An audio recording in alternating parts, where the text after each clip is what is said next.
The first agency we'll hear from will be the Auctioneers Commission. My name is PJ Lindsay, and I'm the Deputy Director of the Mississippi Auctioneer Commission.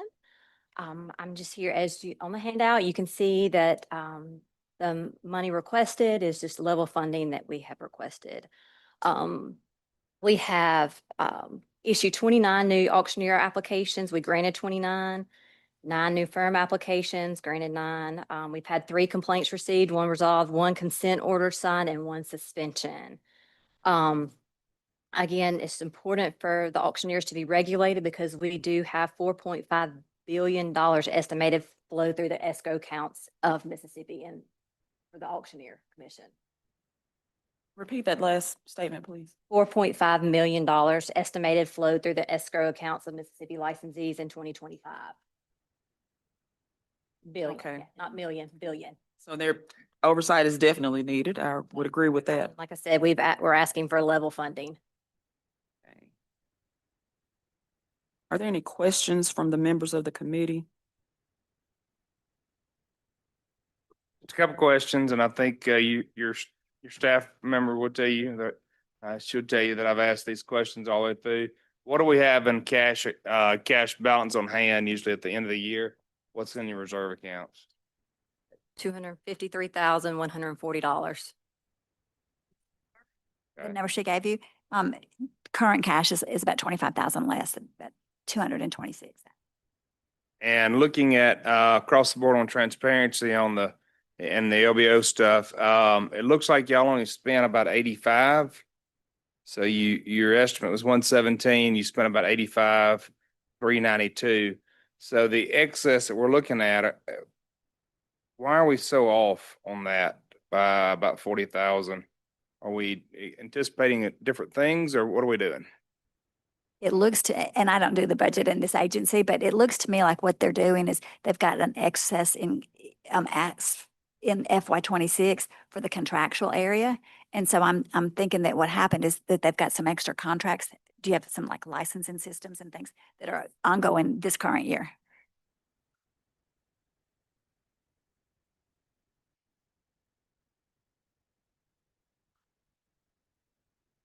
Any of them, none of them are really picking up.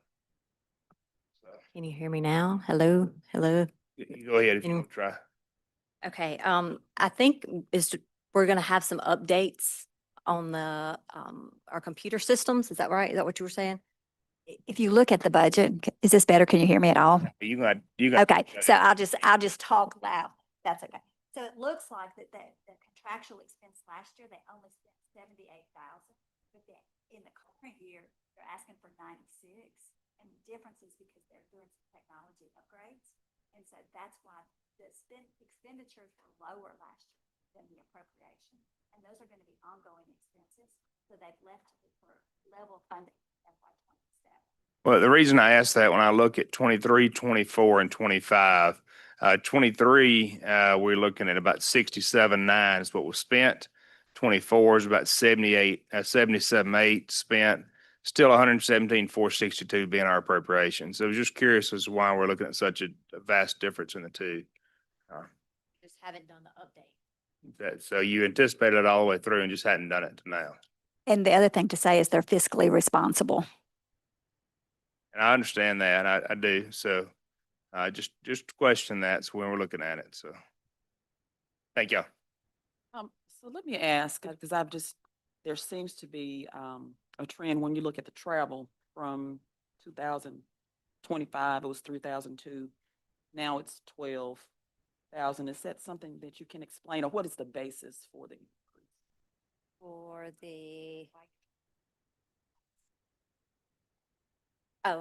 they're talking about going to conferences that they've never been to before. And so they have asked for that appropriations to go onto those conferences.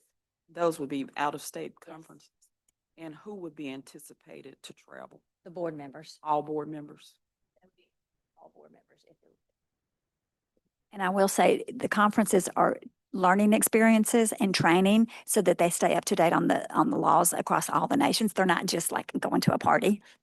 No. So let me just say that I do agree with conferences because I think that they can allow us to be exposed to how other states are functioning. being abreast of national trends and et cetera. So it was not a hostile Okay. question. Gotcha.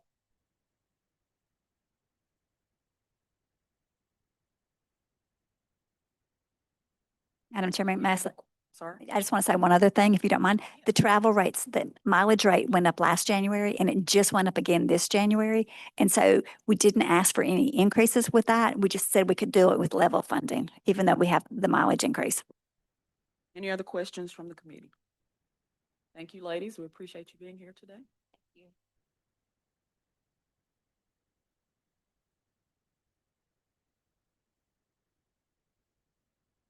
As you all can see, this may move fast.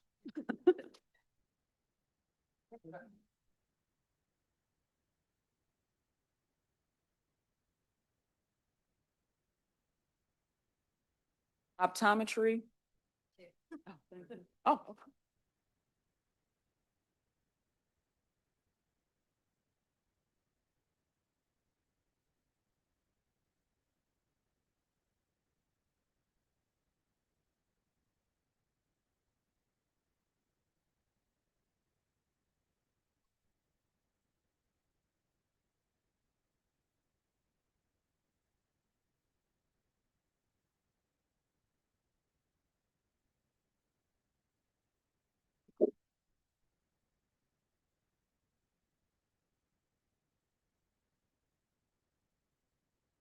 Whenever you're ready. So this is the Board of Optometry. And so with us today, you've already met PJ Lindsay, who's the Deputy Director. And then Dr. Reagan is on the board.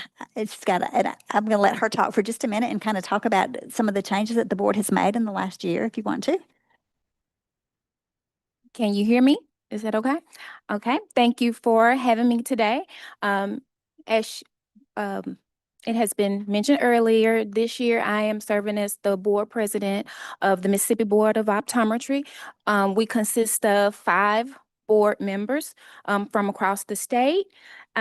This year, we have had several changes. We have brought on J-Bar and Associates to help with our management and to help get better processes in place. It has helped tremendously in allowing our board to function, and it has also saved us money. We've been able to save approximately $43,000. We are, for the most part, requesting level funding. There are some technology things that we are looking to do, but our budget for this year is pretty consistent. And so I will let these ladies talk to you about Talk that. a little bit about the budget. I just didn't know if you needed any questions about the licensing opportunities and things like that before we got started on the budget. Any members have questions about licensing opportunity? So as Dr. Reagan mentioned, this board has gone through a huge transition in the last 2 years.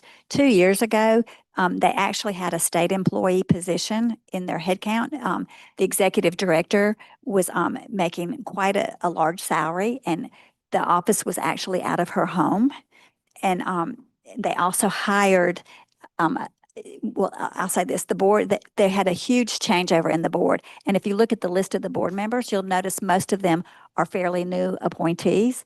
And so when the new board came in, they started looking at the agency operations. And so the executive director left, and they actually hired a management company to come in and help them make some analysis of their operations. Right before that management company was hired, they actually brought in temporary staff with a temp service to just, and they moved the agency outside of the person's home. So when they got an office space, they needed somebody to answer the phones and be there all the time. And so that was the first step that they took. And then as they were looking at hiring a new executive director and working with the management company, J-Bar, which is also Yvonne Laird, they started working with her and realized that there was some cost savings that could actually occur. And so they did a complete analysis of what it would cost to have a state employee and decided that they really could have some cost savings. And so last year, the legislative body took the headcount out of their appropriation and allowed them to have the money as a lump sum with no money set aside for salaries.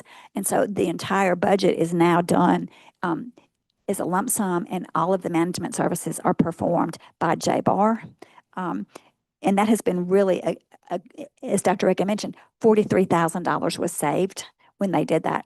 The other thing I want to mention is that the former board and the executive director did not have a licensing database. And so there was an opportunity for all of the people who had licenses to go online and register. And so they would do that online and the money would come in, but there was no back end side of the system. And so everything they had to get from the revenue, and then they would post it into an Excel spreadsheet. And that was their books. And so they started looking at how they could rectify that problem so they would have better records. And what they discovered when they went out for a bid process, that it was actually cheaper to ask the company that did the online system to do a back-end system for them. And so now that is in place. And so they have a better way of tracking their licenses. And so that was just some of the things of the changes that have been made in the last 2 years. So the in-depth analysis, they decided this would carry forward into FY27. And so really don't have much of a request. I just want to make sure I'm right. They did ask, they asked for level funding, except they had a slight increase. Where is the, yeah, thank you. Yeah, because of the new licensing system that went in place, they needed $2,750 for computer equipment to start utilizing that system. And so that's the only request that they have. Any questions? Senator Seymour? Thank you, Mr. Chairman. Is your one pen considered a state employee? When we had a pen, it was, and that pen was paid about 85,000. And then there was the fringe benefits on top of that of 30-something%. I think about 35% because retirement now is at 18.9%. And that the agency has to pay. And so when you don't have that fringe benefits anymore, it was a considerable cost savings. I actually have a note. Let me see. Well, my question is, being that when it was a state employee, you were, as is the employer, paying in to the state retirement system. That's a correct. Contribution. Are y'all still doing that now, or have you cut that all the way out? Yeah, there's no state pen at all. And so there is no payment into the retirement system, but there's no benefit to an employee either. But that's still, being that you're part of the state retirement plan, No, they are not. They decided not to have a state employee anymore, and they went to a management consulting service for the executive director. correct. But when you step out from, there's an obligation to this retirement plan. And basically you have to do a buyout or something That's for the employees that are in it, not for the state agency. And so the employee who was there, so there's a couple of things that go on with the state retirement system. There's a benefit to the individual who is a state employee. If they decide to leave, they can pull their money out, or they can leave it and actually have a retirement. I understand that. And then so a contractual person can come in, but if you hire them as a contract worker, and so they're a contract employee, then the agency still has to pay into the retirement system. It just doesn't go to that individual. It just goes into the system as a whole. But if you're hiring a company, then the company does not pay into the retirement system at all. And that's what this board has done, is they've hired a company. And that former employee, I'll just tell you, her salary in fringe in 24 was $109,000 just for the one employee. Thank you. So I think what I'm understanding to Senator Seymour's point is the agency decided that it no longer wanted to have a state employee, which would, I guess, diminish the amount that is being contributed to the system. And so what, if anything, occurred with the PERS benefits that were being paid on behalf of that particular employee? That is left is the first question. Okay, so the agency couldn't make that decision on its own. It had to get legislative approval because the money was in the salary target.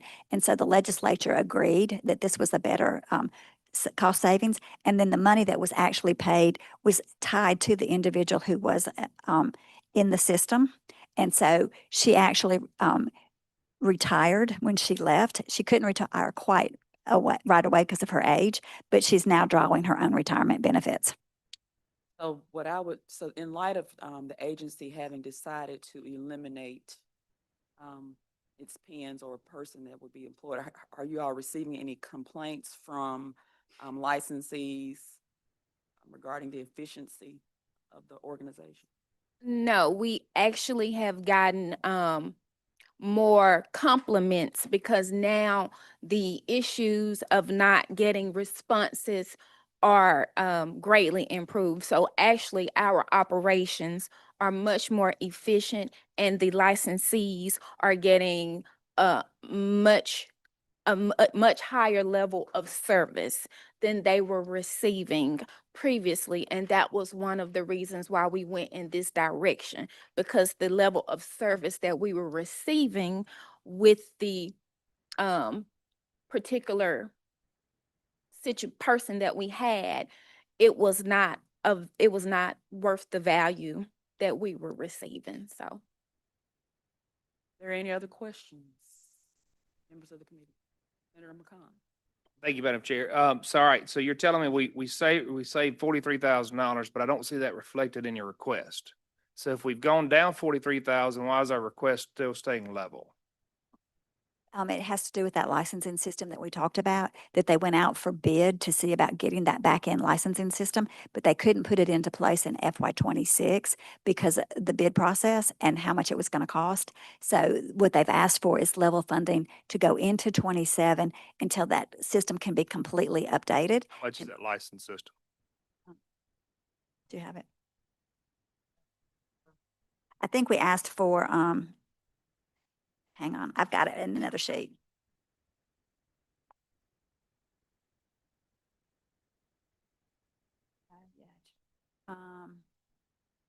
We estimated originally that the licensing system would be about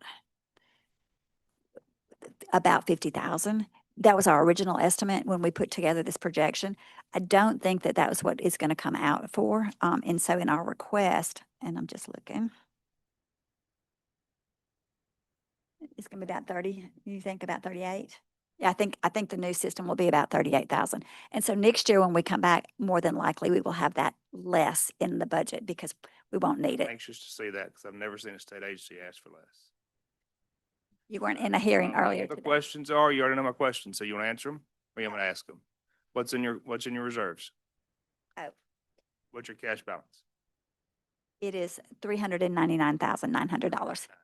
Problem with that. You came in with 3 million, I'd give you trouble over that. Absolutely. Additionally, so you're on you've gotten rid of your lease now from your formerly you were where housed? formerly it was housed at the executive director's house.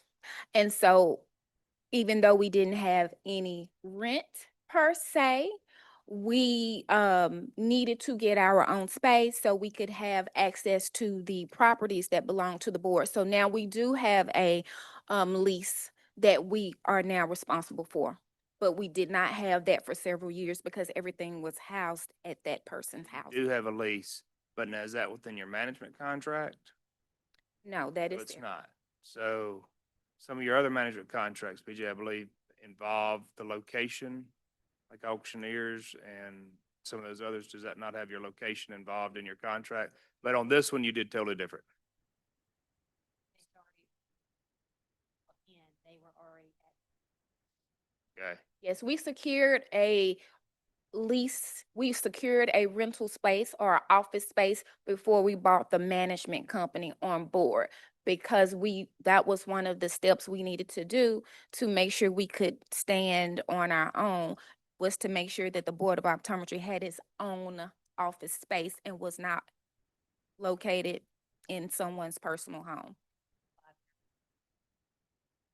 So then do y'all are you staffing that lease space? Because I know you've got other things, and I don't remember there being very many in your agencies, in your staffing. Staff member there's fully, she's You've got a full staff member there. at that office every day. I guess that was my next question. Yes. Thank you.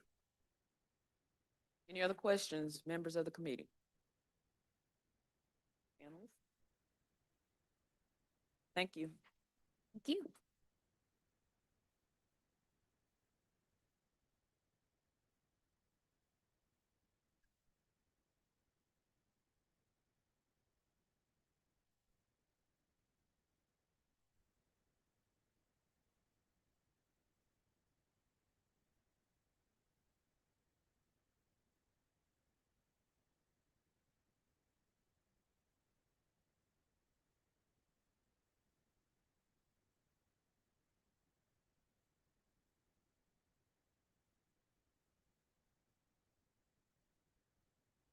Dan, what y'all have to say.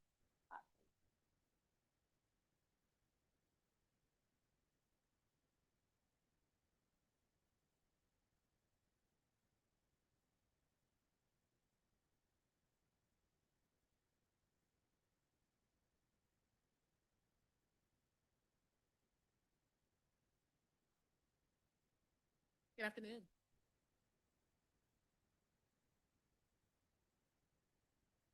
Green is on. Yes, but they're very low. Yeah, they're very low.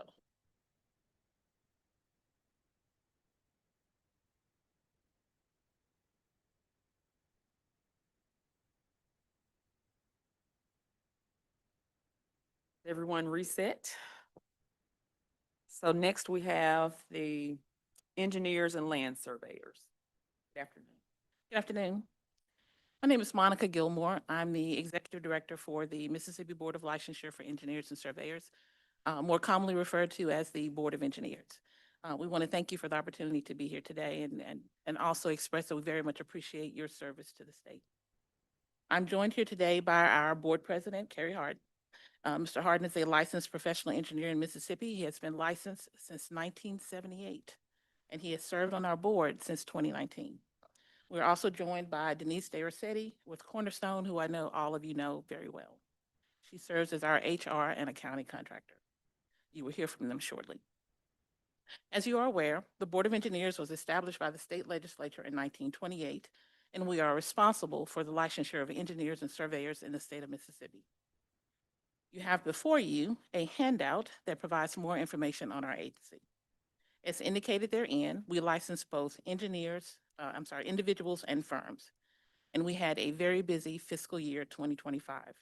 I'd like to take just a moment to let you know what was accomplished in that year. During that year, we made improvements to our application and licensure system and have rolled all but 2 of our licensure application systems to online. We have also streamlined our operations to increase efficiency and to better aid quicker processing of applications. One way we are doing that is by accepting supporting documents for applications via email, where historically those items were required to be submitted by regular mail. We are also working diligently to introduce a new generation of students to the engineering and surveying professions. We have increased both our K-12 and collegiate outreach efforts and have also implemented a student internship program. Over the last 2 summers, we have hosted 5 students from Mississippi State, Jackson State, and Mississippi College in our office to increase their understanding of the licensure process. We have also returned to our post-COVID practice of visiting each ABET accredited school in the state throughout the year to engage with faculty and students regarding both the exam and licensure process. Most recently, we have decoupled the exam process for surveyors so that they may now register for those exams directly with the national organization and no longer require board approval. We believe that this will increase the number of people that we see going into the surveying profession. We also awarded approximately $400,000 in grants to engineering programs in the state in fiscal year 25. I now yield the floor to our board president, Mr. Harden, and Ms. De Rossetti, who will speak about what's ahead, our licensure numbers, and our appropriation request. Thank you, Monica. As Monica said, the board was established in 1928, and it's hard to believe, but we're 98 years old. The first engineer license was engineer number 1, and shortly, I think we will register an engineer with a number in the neighborhood of 38,000. Currently, we have 15,000 engineers and surveyors registered, and another 8,500 or so interns, for a total population registered of individuals and firms of just under 25,000. All of our operating expenses and budget is supported by our fees, which are among the lowest in the nation, both for individual engineers, surveyors, and for engineering companies. One thing that is very relevant is that about 80% of our registrants, both companies and combined engineers and surveyors, are out of state. So with about 20% residents of Mississippi. So what that means is 80% of our budget is supported from out of state. Let's see. Is there anything else you wanted me to go through? That's it.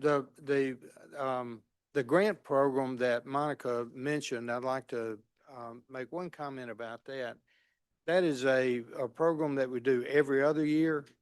And I think coming up, we're looking at a budget in the neighborhood of 600,000 for grants.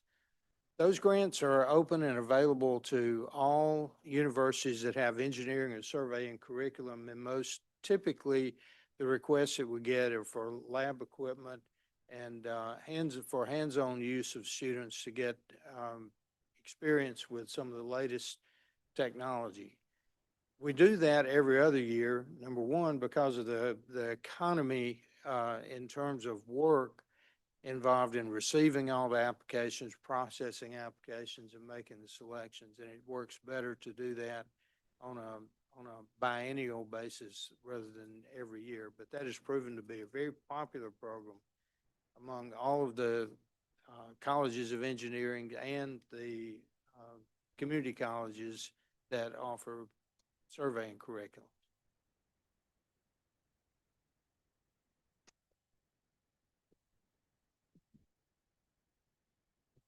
One of the things that I know you're going to ask is about the cash balance. And that's one of the reasons that they do this program for the grants every other year, is because as they bring in the revenue, then they want to go ahead and use that back to the people that will benefit the most from the license money that comes in.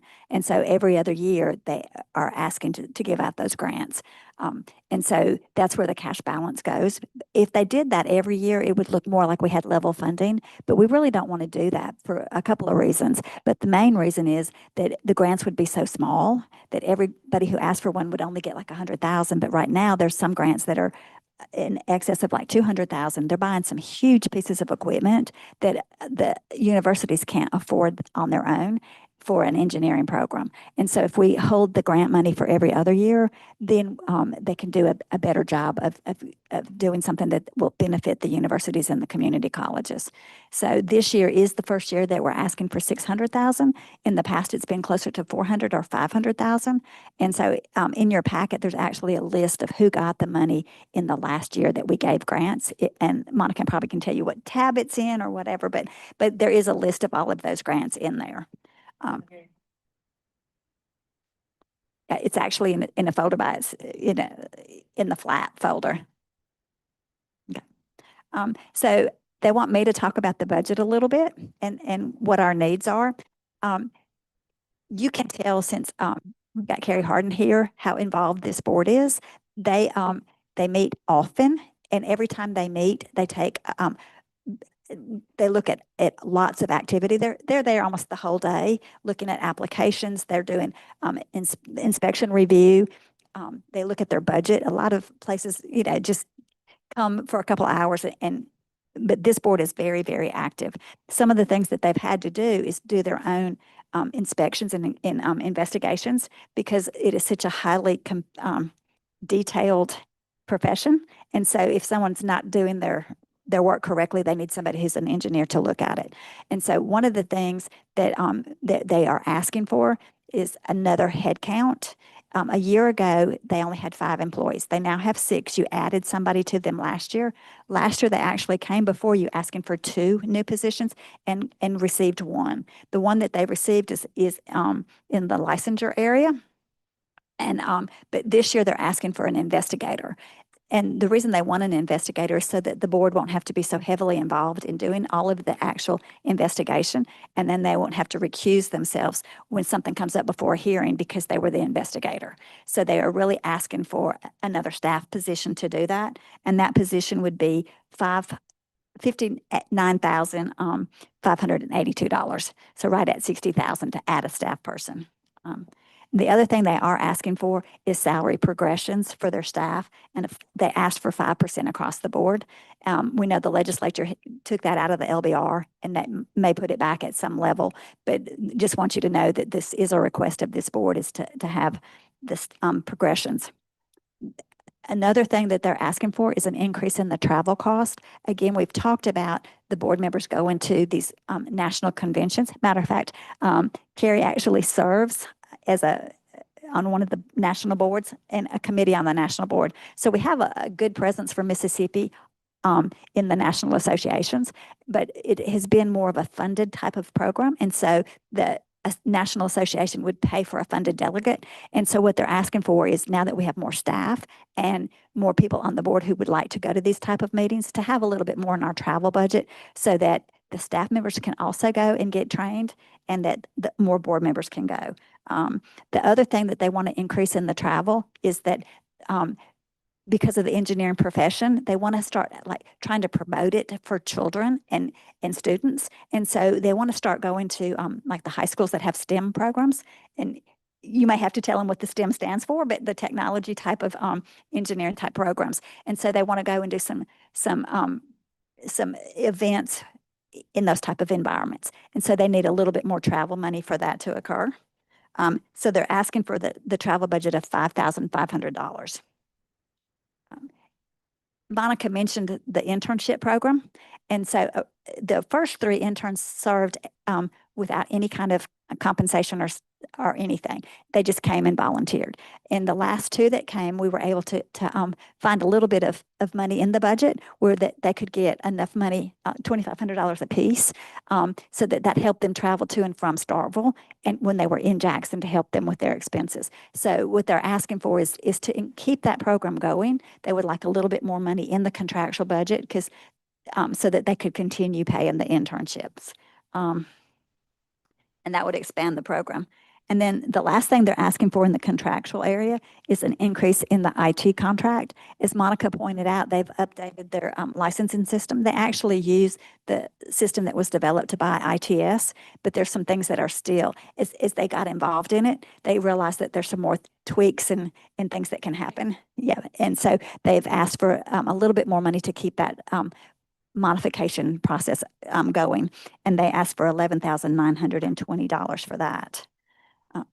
Then in the commodity area, which is supplies, anytime you add to your head count, you're adding to your supplies that are needed, and so they're asking for another $5,200 for an increase in the supply budget.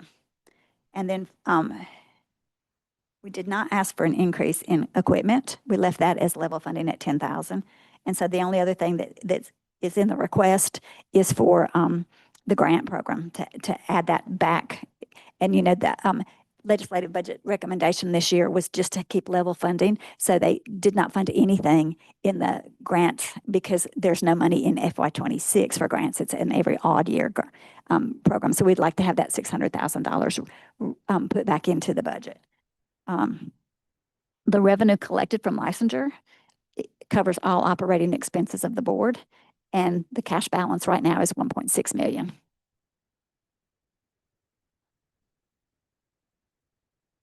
Let's see if there's anything else.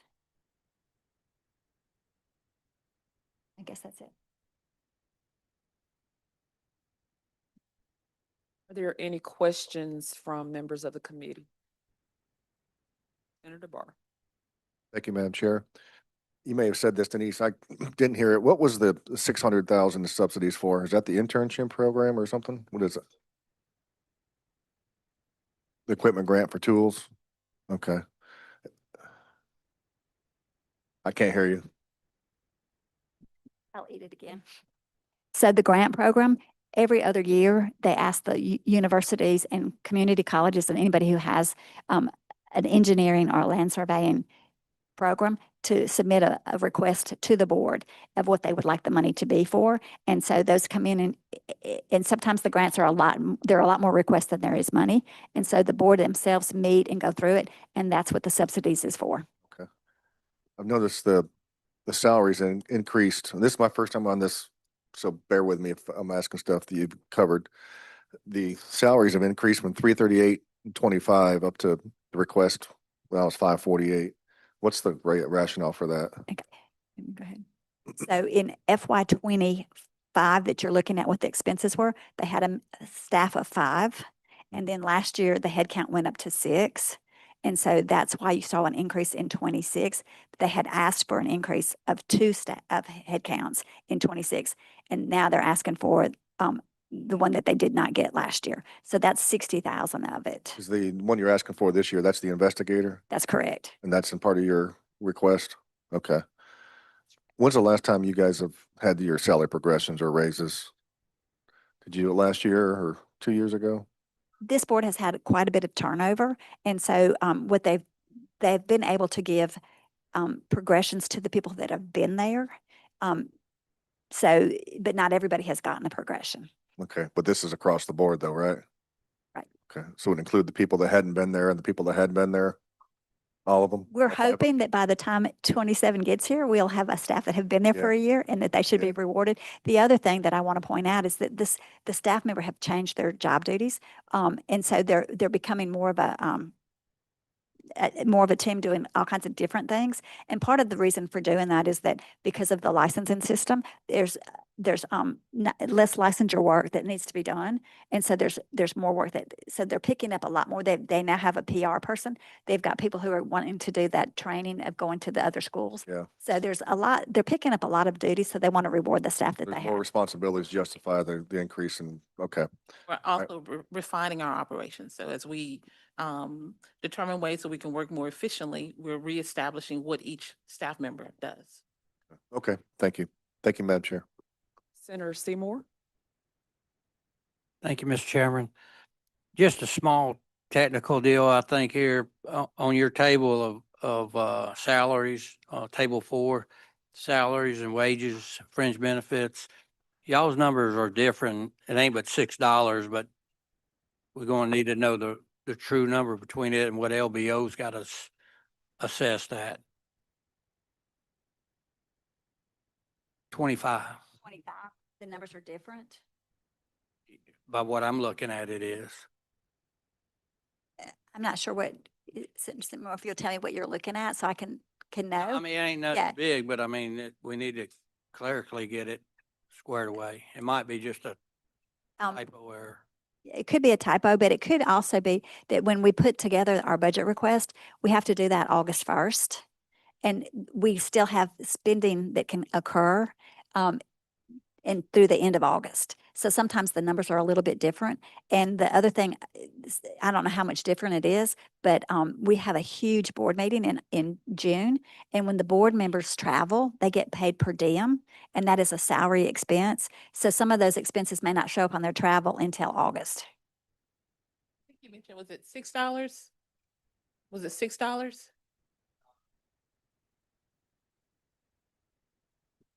Okay. Okay, yeah.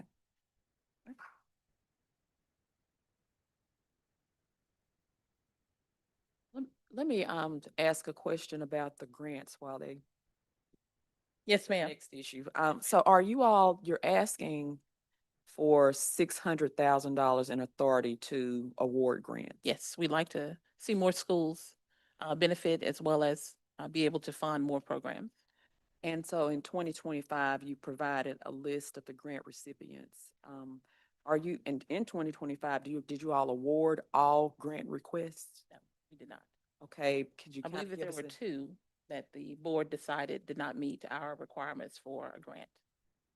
and do you anticipate that you will receive 600,000 in request for Yes. grants? Mhm. Absolutely. There will be, we will get more in the way of requests than we have money to fund. And different universities do that differently. For instance, Mississippi State will send in one grant request for equipment generally for one department. Other universities, Ole Miss, I think, sent in grant requests from multiple departments. As did Southern Miss. But I think the list of recipients included Mississippi State, Ole Miss, University of Southern Mississippi, particularly down on the Gulf Coast, and I think the surveying curriculum up in, And also Northeast Mississippi Community College. yeah. So, but we have, every year that we have had the grant program that I have been involved, we've had more requests than we've had money. Occasionally, there is a snafu where equipment that they intended to purchase is not available or not available within the allotted time frame. So it's not a given that everything will work out perfectly, but usually, all the grants go according to the application. Is there a question, Senator McCon?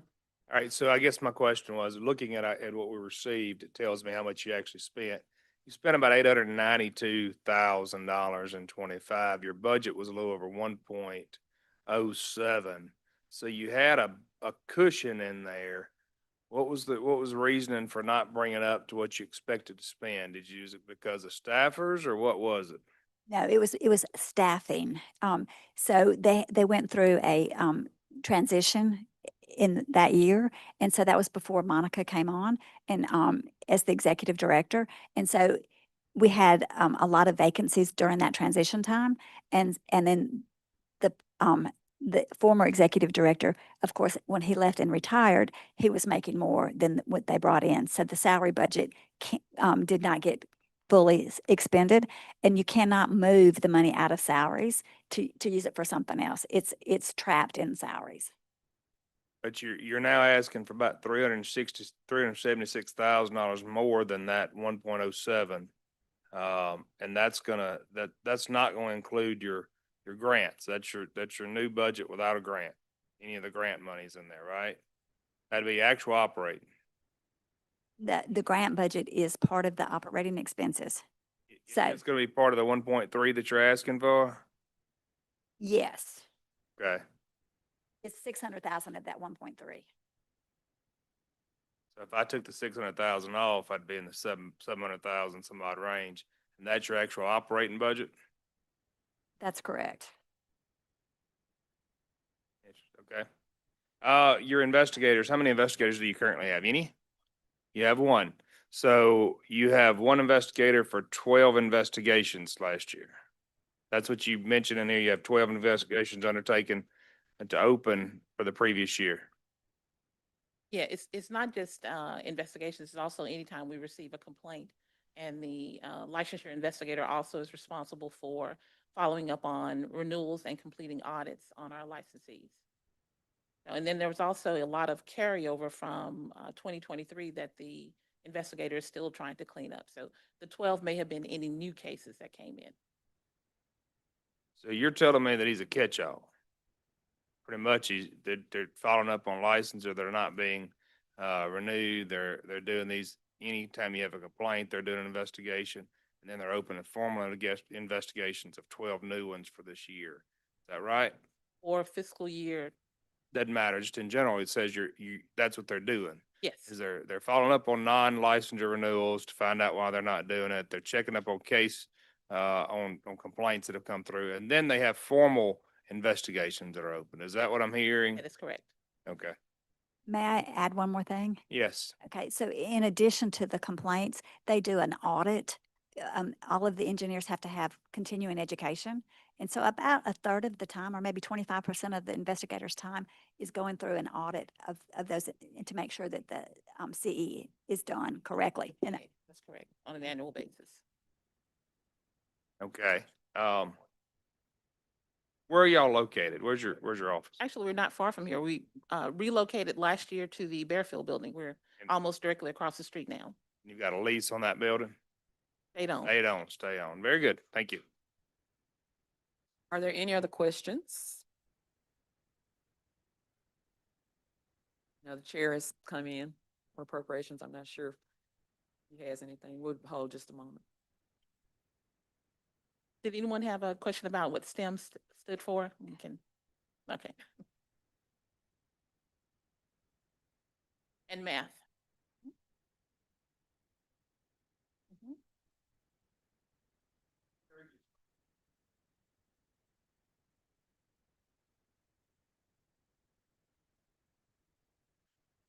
We actually have. We started in particular with regards to surveying and ways that we can, again, grow that profession. So, thank you. Thank you for the recommendation. Chairman Hobson, I hate to interrupt. I didn't know if you want, do you think you have any questions for engineers? Or we can wait a few minutes if you like. Okay. Thank you. Thank you, Mr. Chairman. Well, thank you all for being here today. Thank you. And we're a few minutes over schedule, so thank you for your indulgence.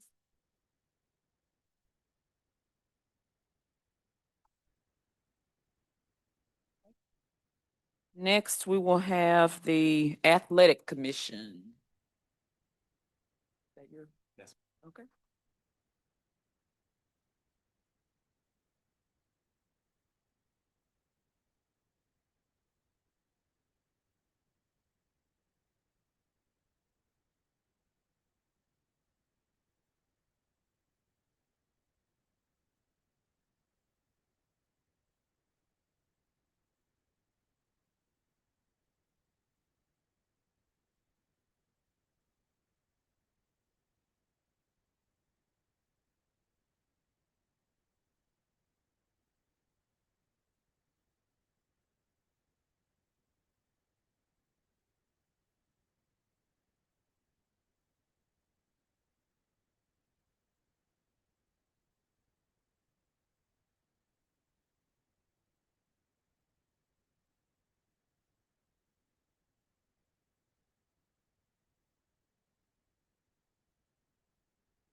Good afternoon. Our next agency will be the Athletic Commission.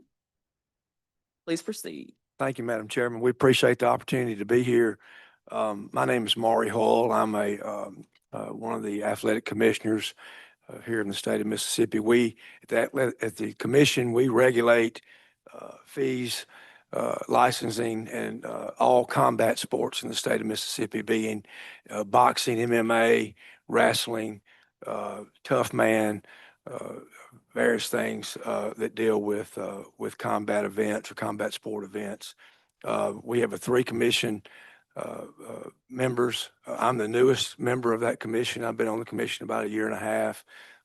Garner Wetzel down the coast has been on the commission now for about two years, and then Randy Phillips is the chairman of our commission, and he's been on the commission for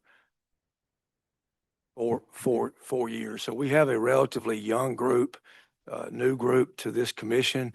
I will say we average typically about 30 or so events a year throughout the state, from the coast to Tunica, Tupelo, all over.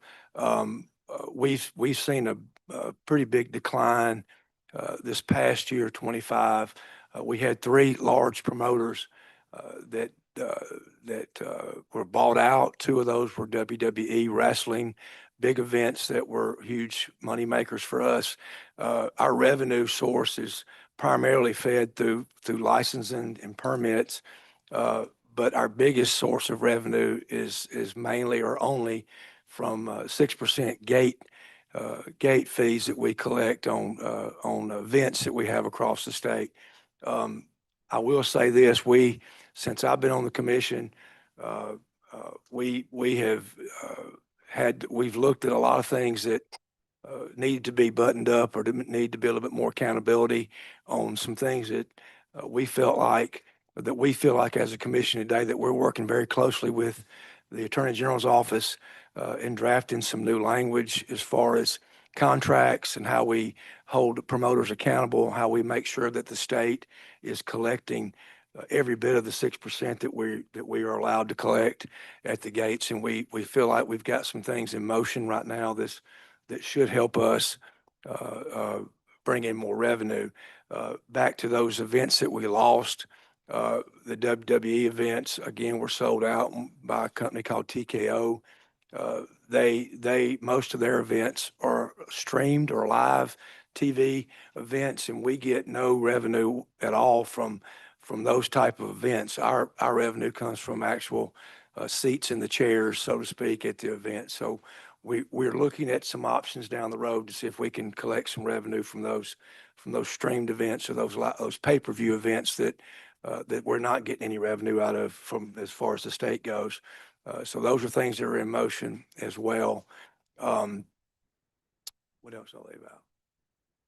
Anyway, so it's again, we are here today mainly to ask for a little bit of help to give us the opportunity to tighten up our regulatory ways to collect more money, to hold promoters accountable a little bit more, to assure that we're getting those revenues for the state that we need.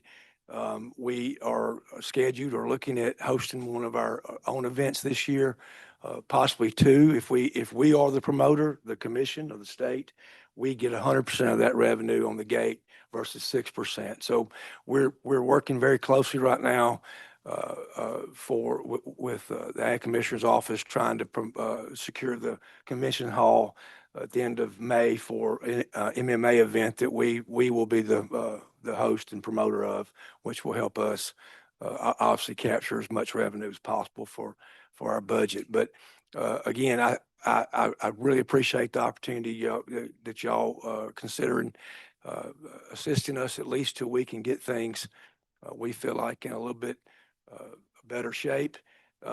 We are working with some new promoters. We've got a number of events scheduled already on the books today. I think we've got 5 or 6 events coming up in the next 5 weeks. We've got 3 events across the state next weekend. So the 3 commissioners will be scattered out across the state, attending those events to assure that things are being handled right when it comes to we're in charge of the referees, the judges, the doctors, anything that deals with the administration of an event. The commission we try to be there, either us personally or deputy commissioners that to be there to assure that things are falling in line like they're supposed to. Right. We have 1 staff member. We have no office space. Our office is in Mr. Phillips's home. Again, there's a lot of things we got opportunities to improve, and I speak on behalf of the other commissioner, Mr. Wetzel, and myself, and Mr. Phillips. We're excited about where we think we can go with combat sports in the state. We really hope our goal is to bring MMA and boxing back to the state in a way that the state, back in the 40s and 50s, Mississippi was a boxing destination. We now have the casinos on the coast, and we host a lot of events partner with the casinos. I would love one Friday night to turn on ESPN and see a major national boxing event being held at Beau Rivage or the Hard Rock or whatever on the coast, and pay-per-view and those kind of things on TV. That's our goal, and we again are working very diligently to get those things in place where we can do that.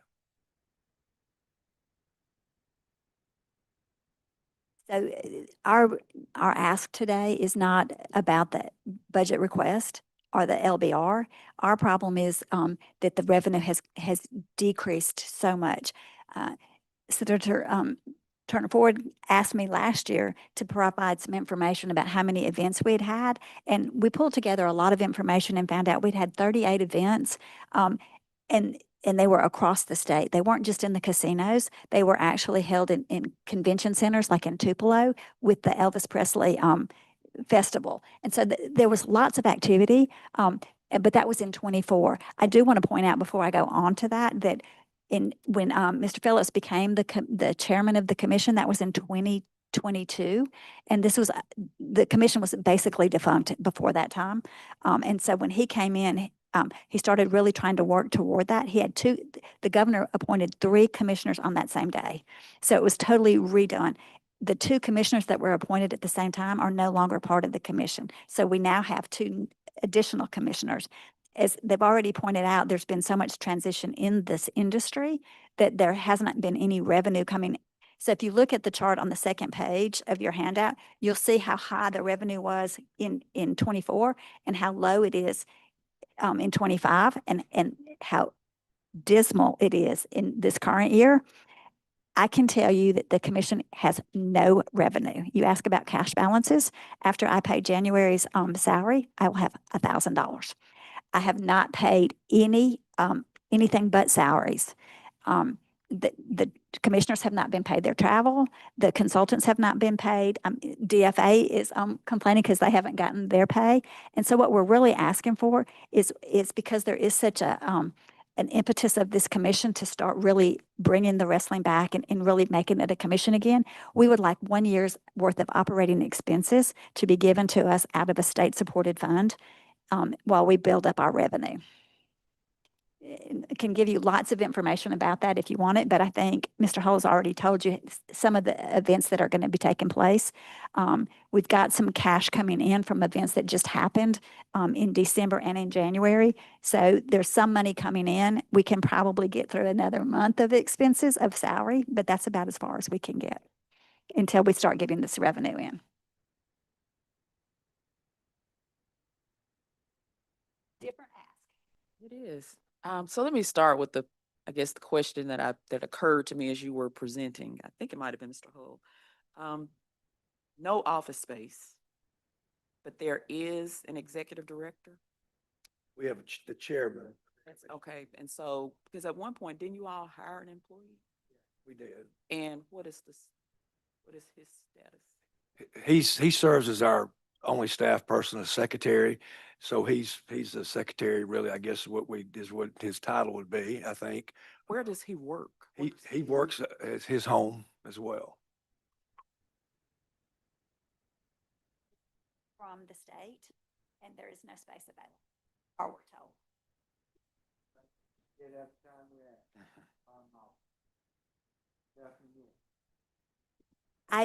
As you know, I represent several boards, and so I found one agency that had an extra space, and I was like, hey, can we have that? Can we use your empty office? But they ended up hiring somebody, so we couldn't even do that. So, I mean, they really would love to have office space.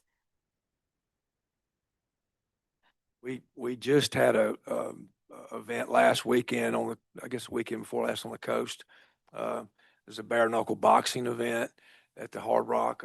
Had over 1,100 people attend that. It was streamed as well. So there's a lot, and that promoter wants to come back in June again to do another event. So we're getting some traction with some legitimate promoters that will follow the rules and will do what they're supposed to do contractually. I think the AG's office is going to, the new contracts that we're getting put together through the AG's office is going to really help us hold promoters accountable on what they truly owe us. And then obviously we're very active to be there live to validate what's going on at those events. So. I'll pause for a moment. Are there any questions from members of the committee? Chairman Hobson.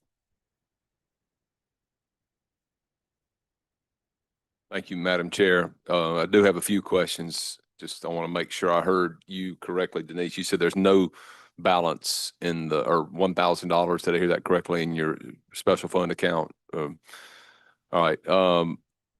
And I looked at the numbers, and thank y'all for this detailed sheet about what you've been getting and everything. Looking at these numbers, So revenue collected for this year is 28,000.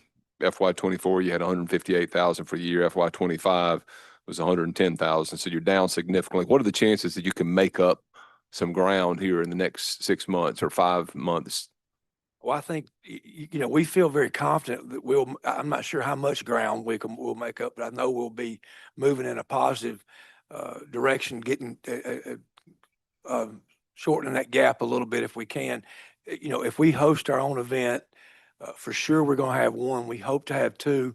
Again, and we want to do it in the Jackson area, which we hadn't had an event in the metro area in quite a while. A lot of MMA activity in this area, in the Pearl area, Brandon area, a couple of big gyms there that we feel like we can have a really good show.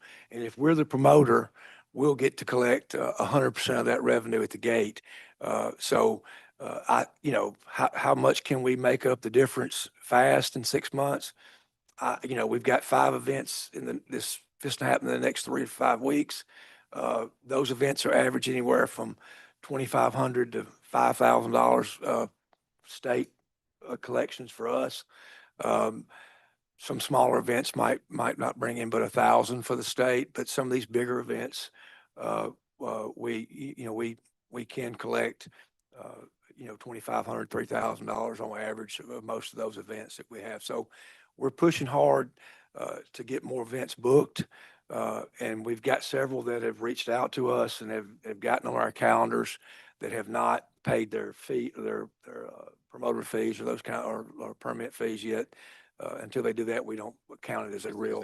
Those are ones that you are expecting to get, or ones that We've already, the ones I mentioned, we've already got booked and being promoted okay. today. We've got. They haven't paid you yet.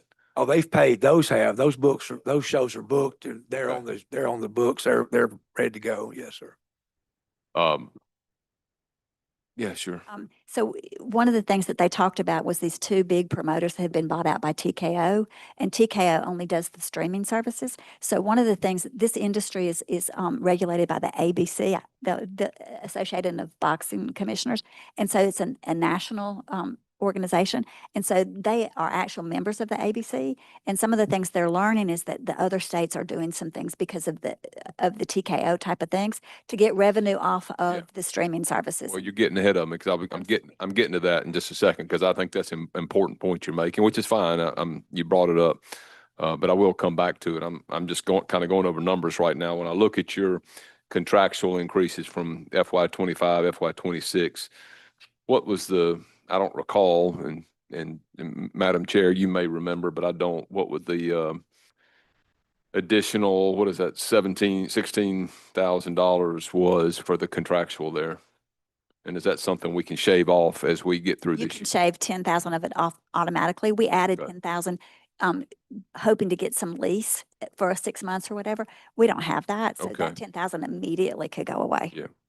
Well, I'm looking at ways, and Madam Chair, you helped me with this, looking at ways where I know it's not going to be real popular for us to go ask for a deficit on something like this. It's going to be difficult for us to do it. And I know some of this, if you have people that fall through, I get that.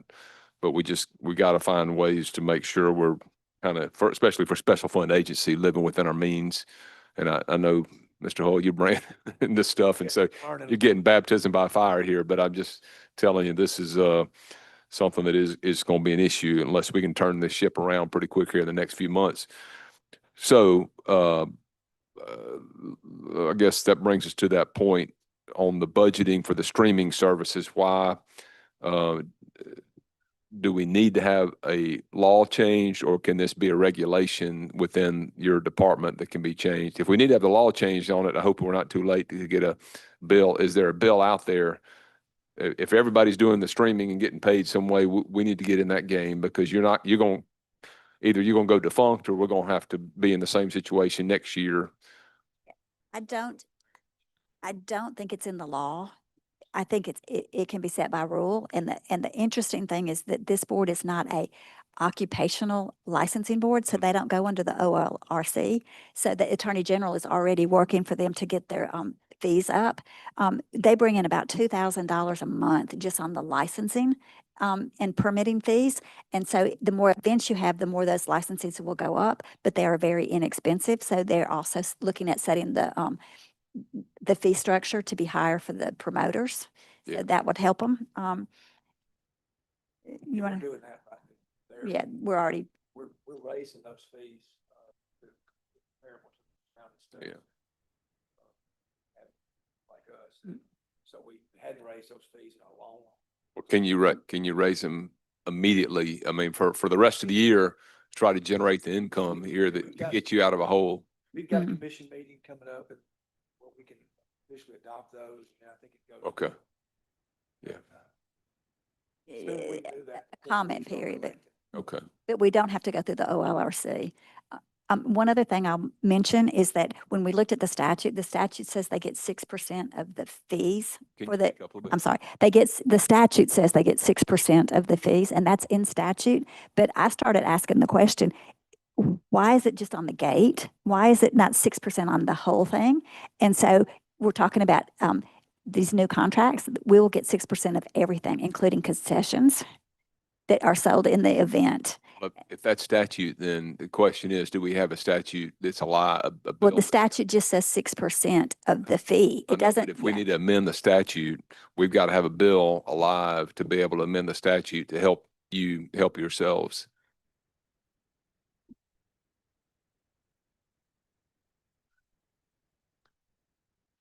Well, is that something, have you gotten an attorney general's opinion to, I don't want you to They're think. working on that, and I do agree with you. I'm not sure about the deadlines on getting the Yeah, legislature. I know that's not your. But didn't yes, expect you know, to do that. the law that we operate under says 6% of the event. We've only, since I've been around way before, only collected 6% of the gate. The real revenue is in the alcohol sales and the concession sales. And we're not getting anything on that because we have not pushed that envelope. I think when we get a new contract with promoters that the AG's office is drafting for us today, I think statute-wise, we're okay. Okay. It's broad enough to say 6% of the event. We're gonna make the contract spell out up front that we're getting 6% of all revenue at the event. Well, I got no issue with that, Madam Chair, just, I mean, but it's either, and I'm just being very candid with you, and Mr. Hull and Mr. Phillips, you've been here for a couple of years, but I think it's going to be at a point where it's either figure out a way to make it work within the means, or we may be in a position where it's not going to be around, or there's going to have to be another avenue. Again, I'm not meaning to be difficult. I just, if this is happening, I'm not sure we can get a deficit this year, number one. And number two, I don't think the body's going to feel too excited about having some continual deficit for a special fund agency. And I know you're in a tough spot, but I'm just letting you know, y'all work's got to be done here. So thank you, Madam Chair. Thank you, Mr. Chairman. Any other questions? Senator McCon? So and I appreciate you bringing in and kind of laying out what you do. Guess my concern is, I'm looking at this as, are you a regulatory agency or are you going to be a promoting agency? Because I find it very interesting that who are regulating the industry are now getting in as part of the industry and doing your own events. Now, is that not going to create a conflict somewhere in here where you versus the ones that you may or may not permit, or you may have to put out some disciplinary action on, things like that, who are you actually going to be your competition? Should we not be very careful about how we're going with this? I'm not trying to hurt you on getting your money, but every time an agency of the state goes out there and starts competing with private industry, we start having to ask questions. So I do want you to be very careful about how you progress with this.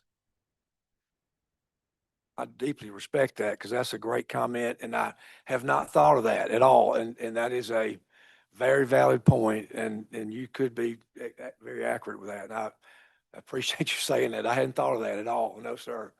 Our goal is to make sure fighters are protected and safe, and there's just not a lot of Wild West stuff going on out there, which it can be easily if we didn't have some form of oversight. And so, yes, good point, and I appreciate that. Yes, sir. We'll definitely look at that. On just a moment, I'm making my note or I lose my thought. Okay, thank you. Are there any other questions?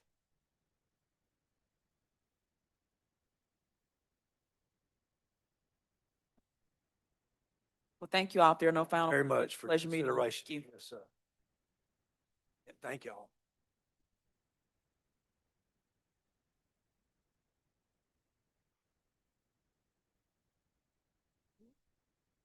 Commending you.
Are we ready now to hear from the social works? Well, I just social wanna, workers, marriage, family therapists? Their executive director has the flu. And so he would really like to be here and actually have the meeting. And so, I've been told that you might have an individual meeting with him if that would happen. But if you would rather me go ahead and start so the whole committee can hear this, I'll be glad to present what I know. But that's up to you. So what I will say is we did receive a call from another agency, that their representative is ill, Foresters. So if the subcommittee is so inclined, I think we could maybe reschedule those two hearings for another day. That would What do be, you all think? I can put it to a motion. Because I know we will have to gather for another meeting. So if we can, I think we can reschedule this one too. that would be great. Yeah, that agency actually took over their own accounting when they got a new director. We still do like some of the training for him and stuff like that. But it would be better if he was here, so that would be great. Yeah, I'll tell Christy. She signed, yeah. Chris, Krista may be mad at me because she told me they weren't going to schedule any more subcommittee hearings. She was doing. So, but that was what because, yeah. And she did write it down on her note that she would do a one-on-one if we needed to. Okay.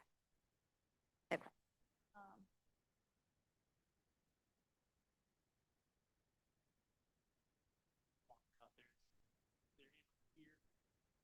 I'll send her a text too, if you want me to. Oh, yeah, she's here. We'll recess.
Are we ready?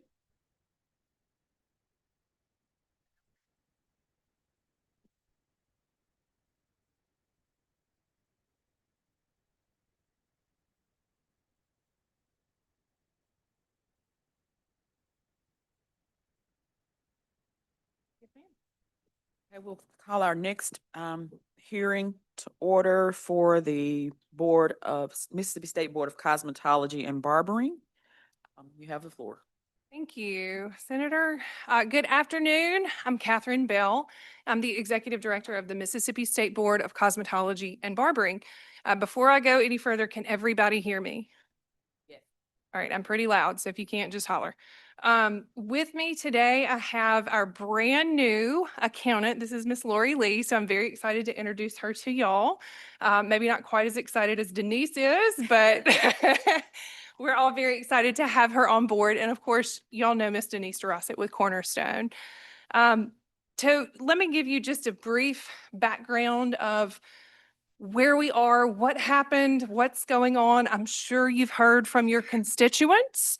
And so I won't dive all the way in, but we're a brand new baby agency. We're about 1.5 years old, and we are the combination of the formerly independent boards of cosmetology and barber examiners.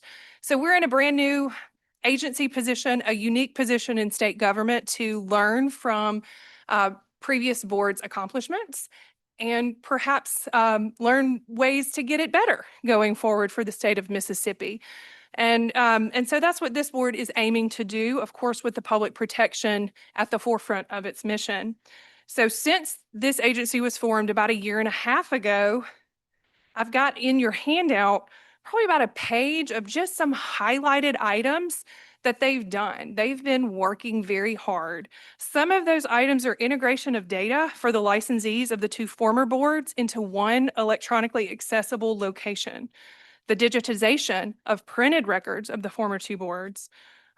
We've reviewed the licensing process and looked for ways that we can improve for our licensees and for Mississippi. One of those key places is licensing software. We have selected and trained 12 practical exam evaluators and expanded testing opportunities across the state. So that 12 is very important because we took that from Cosmo could do independent evaluators, barbers had to use their board members. So looking at that Cosmo number, there were 2 or 3, we took that to 12. So more evaluators, more locations means more testing opportunities, people get to work faster. We've reduced the cost of the practical exam, trying to make licensing economical for Mississippians. The board drafted rules and regulations. Then they went back to the drawing board after hearing from the public in a public oral proceeding and redrafted those to make them better. So taking criticism and feedback from the licensees, from the public, and making a better version of the rules is what they did. We reorganized the agency operations to address staffing concerns. We have compiled approximately 2/3 of the licensees' email addresses.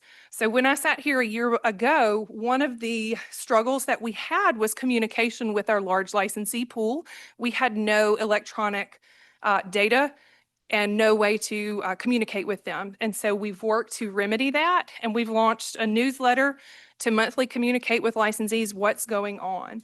And we'll continue that newsletter and those communication outlets. Unfortunately, as you know, the board as originally appointed was not confirmed. But thankfully, and this goes out to you, senators, y'all moved incredibly swiftly to get the board confirmed so that they can begin meeting. Their first meeting is actually slated for Monday, so we'll take all the prayers for weather cooperation that you can send our way. So they're very eager to get to work. They have a lot of work before them. Some of the accomplishments that have been done in the 1.5 years since the board was created now have to be redone because they've timed out. And so with this budget request before you, some of those items are some of the things that need to be redone. And what we have, is the first, the restoration of our staffing headcount. That was reduced by 4. And so we would ask that those numbers be restored. Again, we're a brand new agency. And so getting those pieces, those key pieces staffed is going to be vital in the mission of what we do, and making sure we have the room to grow and pivot as needed as an agency. And so I'll let Denise talk a little bit about what the numbers of that look like. Catherine does great on regulation. She doesn't like numbers at all. I do want to talk about those 4 headcounts that they lost. They worked really hard. When the board got created, they gave them 17 positions. And so they worked really hard to try to fill those positions. I can tell you that recruitment in this agency is extremely difficult. When they finally do find somebody, a lot of times those staff members don't stay. I can tell you that they hired 6 people, and most of them did not last 2 months. Part of it was during the transition because they thought, what's going to happen to this board? And part of it was the low salaries. We are so glad that Lori has come on and stayed more than 6 weeks. So, but that's something that it's really no fault of the agency that they could not fill those positions. And so a lot of times you take the positions out of the legislative budget request because they're not filled. But this is an agency, again, that was going through such a transition that it's really unfair that they would be penalized if they couldn't keep their head count. And so what they're asking for is a full salary authority with the full 17 in those positions. They also would like to be able to award their staff members 7% increase, which is the most that you can give under the State Personnel Board regulations. You can only give a 7% raise. So we looked at the numbers and to see what the average state employee makes. It's in your handout, but I'm going to talk off the top of my head. Normally, the average, according to the State Personnel Board, for a state employee is $50,000. Their average is below that. Even with the 7% increase, they would only be an average salary of $44,000. So we are already behind, even if we ask for the full funding. So we are recommending or requesting very heavily to get the salary progressions. Even if you don't give it to other state agencies, this agency is desperate to be able to hire people and to get the licensees back. So that's the first thing on the position. And then they also have a small request to change some of the position titles and to fund those positions. And so one of that is to move one of the licensing the people to a supervisor position. And so that would only be about $4,000. Is that right, for that one position? And then they also have a request to change the position to an investigator. Yeah. Yes. So as we move forward with the licensing software, which I thank you for, that was appropriated in this year's budget. I'm hopeful the board will look at those. They will be looking at them in this first meeting, the proposals for software. So hopefully we can get some of that moving. But as we shift to software, the needs of the agency are going to move from internally within the agency to more field work. So this reclassification of positions looks at that future shift once that software is in place. So it's moving someone from within the agency to a field worker position. Okay. Then the next piece is the contractual request. So we have a large increase there in the contractual line items. I'll just talk briefly through each of those. The postage is a $120,000 request. This is at the request of several different legislators. Currently, we mail out via snail mail licenses. The postal system has not been very reliable. And so the request was that we shift that mailing of licenses to a certified mail option. That comes with a cost that would be borne by the agency. And so that's where that $120,000 comes from, is the request to shift it to a certified mail by several legislators. The next 14 is for cloud storage hosting. That's part of HB 1491, shifting everything to ITS. This allows us to fund the agency's hosting needs with ITS. evaluator contracts and travel, I'll speak about together. Briefly, I talked to you about those 12 evaluators for testing. This is how we get additional evaluators, and how we get them paid is through contracts, and we pay for their travel. So we pay their time and we pay their travel to test. And so this allows us to get more people testing, again, get Mississippians licensed faster, get them through that process quicker. The hearing costs for court reporters and translators, with a roughly 10-month hold on the board action because of the loss of board, you can imagine we've accumulated quite the backlog of items. That includes complaints and Fresh Start Act considerations.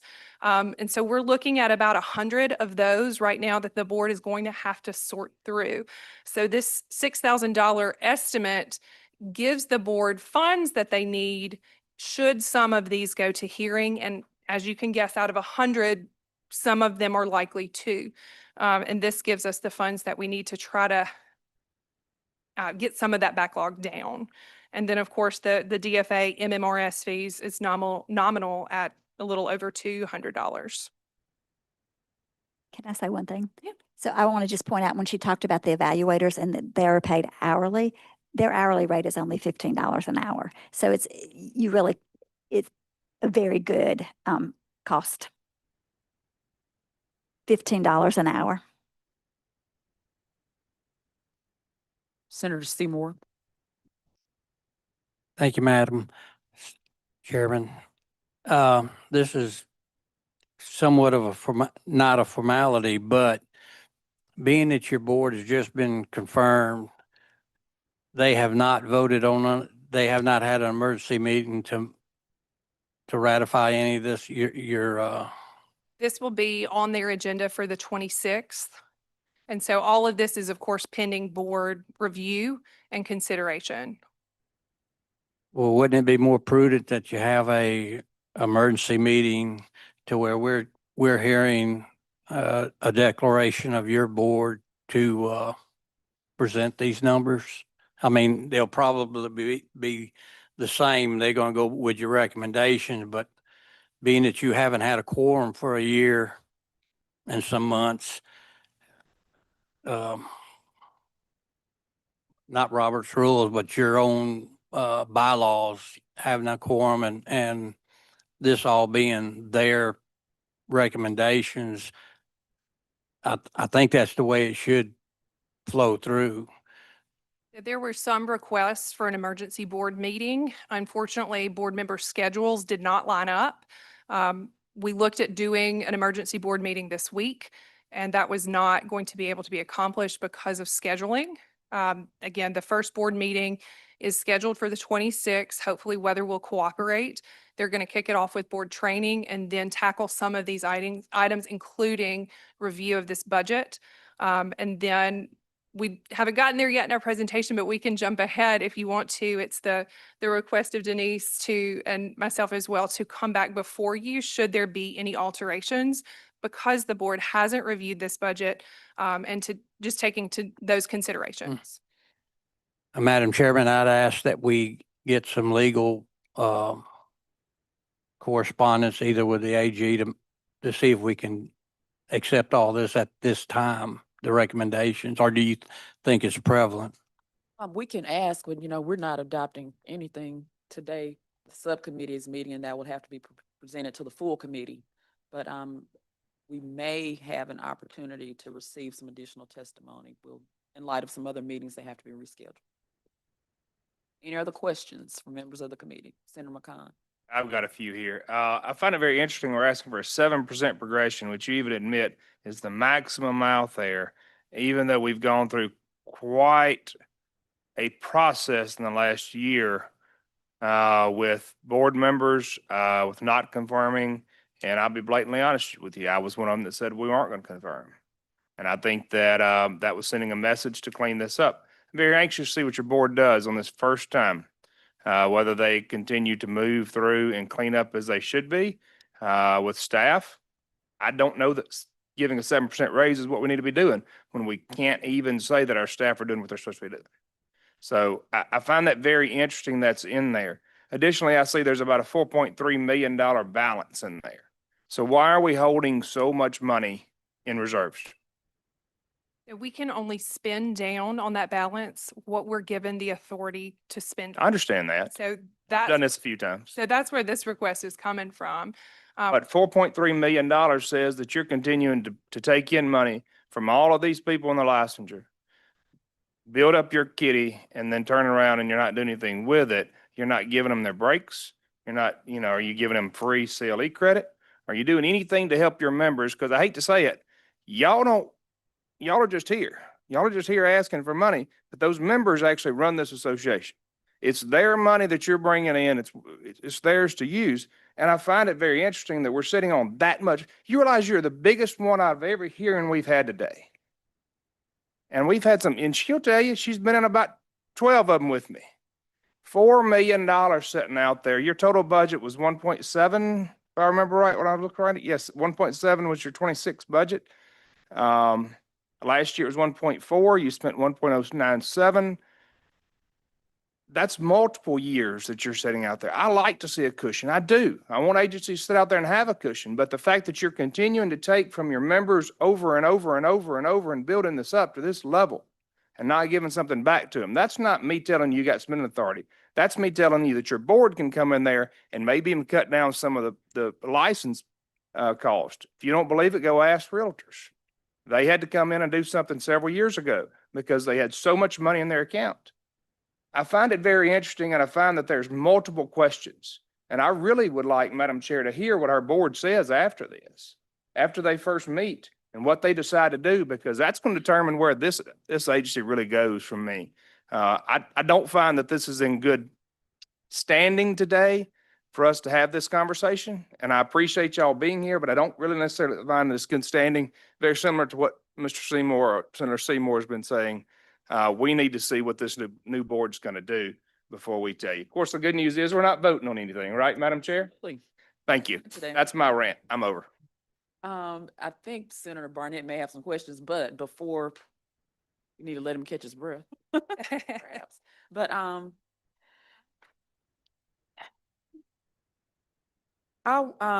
so how would you, the board is going to meet on the 26th, and I do think it might be a good idea for us to maybe recess this meeting, but we'll just get back with you on that. And I certainly thank you for the approach that you've taken to realign the organization. And I know it has been difficult attempting to operate without having a board in place. So I just want to say that I personally understand that probably was a headache that I could not imagine having. Some things, as you see in the handout, with that special request remain undone because of the lack of board. And some of that special request does allocate that, does come to the table with that consideration. So part of that request is, like you said, the lack of board and the inability to contract and do a lot of things to benefit the agency. So we have 2 vendors that have essentially worked since July 1 for free. So they've been working in good faith to keep our doors open. I'm very thankful for them, because had they not done that, we would have been crippled. One of those, of course, is Cornerstone, and the other one is our IT host provider and our web hosting, and that's US Next. And so this special request consideration asks for a line item that we can get the people paid for the work that they've already done to keep our doors open. So let me ask one question before I yield to recognize Senator Barnett. You mentioned that there are 4 pens that were taken away. What types of positions are those? Or what positions would you have in place if those pens were restored? When the legislative budget recommendation comes out, they just say that we're going to take 4 pens. In the larger agencies, if they say we're going to take 4, it's up to the agency to pick which 4 get taken. So we don't really know which they are, but I can tell you what our vacancies are. And most of our vacancies are in the in-house, in the customer service, and then there's a couple of investigative positions. The investigators actually are assigned throughout the state. They don't work in the Jackson office, so we try to have them in a region. And so some of those times the regions are hard to fill, and I think you've got a couple of vacancies in those areas. Then, the lack of rules and inspections going forward, those are not being filled yet. All right. Senator Barnett, you recognize. You probably could have kept talking for another 5 minutes to get me. So, it's difficult to walk up the stairs. It's extra difficult when you run up. For one, but nevertheless, I'm here. I don't know what has been said or what hasn't been said before I got here, but I can say this is that from probably April of last year until January the 6th of this year, cosmetology and barbering has been, I've gotten more emails and phone calls in that span of time than I have the whole time I've been in the legislature. From all others, not just from cosmetology and barber, but from all other requests, complaints, or whatever it is from any other bill that we've ever passed or any other thing that we've ever done in regards to any other agency. This has been a headache. And you just don't hear it from your local barber or my local, cosmetologist. I hear it from everybody.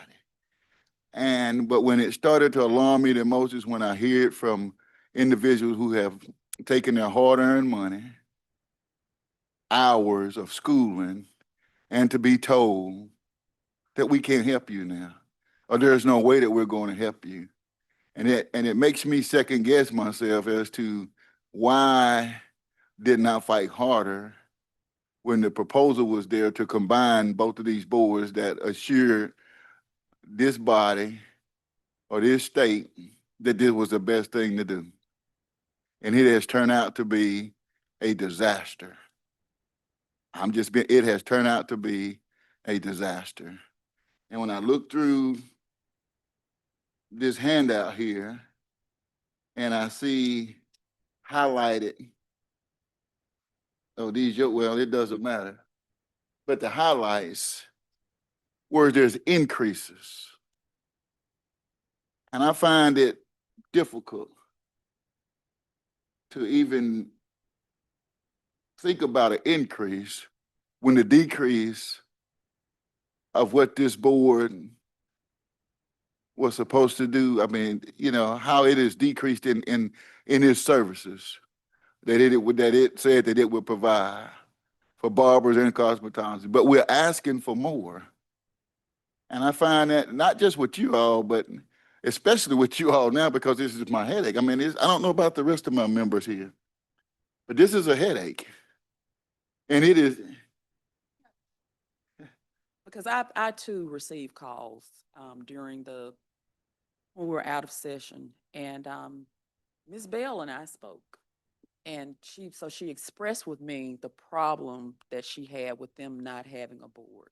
And so what she did mention right before you got here is that the board is going to meet on the 26th, and they're going to look at the budget that's being proposed, and they're going to act on it and decide if they want to proceed with the 7% raises, whatever the case may be. But I think all of that is going to be presented to them. And I believe it might be a good idea with the blessing of the chairman, if perhaps after the board meets, maybe if we could receive additional information about what your request will be. So it was, hair, barber and all that's big business. We want to look good. And so I can understand that people were complaining when there was no board in place. So I did want to say that, but I'll let you finish. Thank you, Madam Chairman.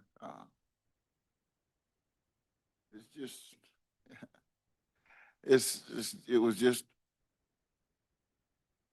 I never gotten this many phone calls about one particular thing. Never got the amount of emails about one particular thing.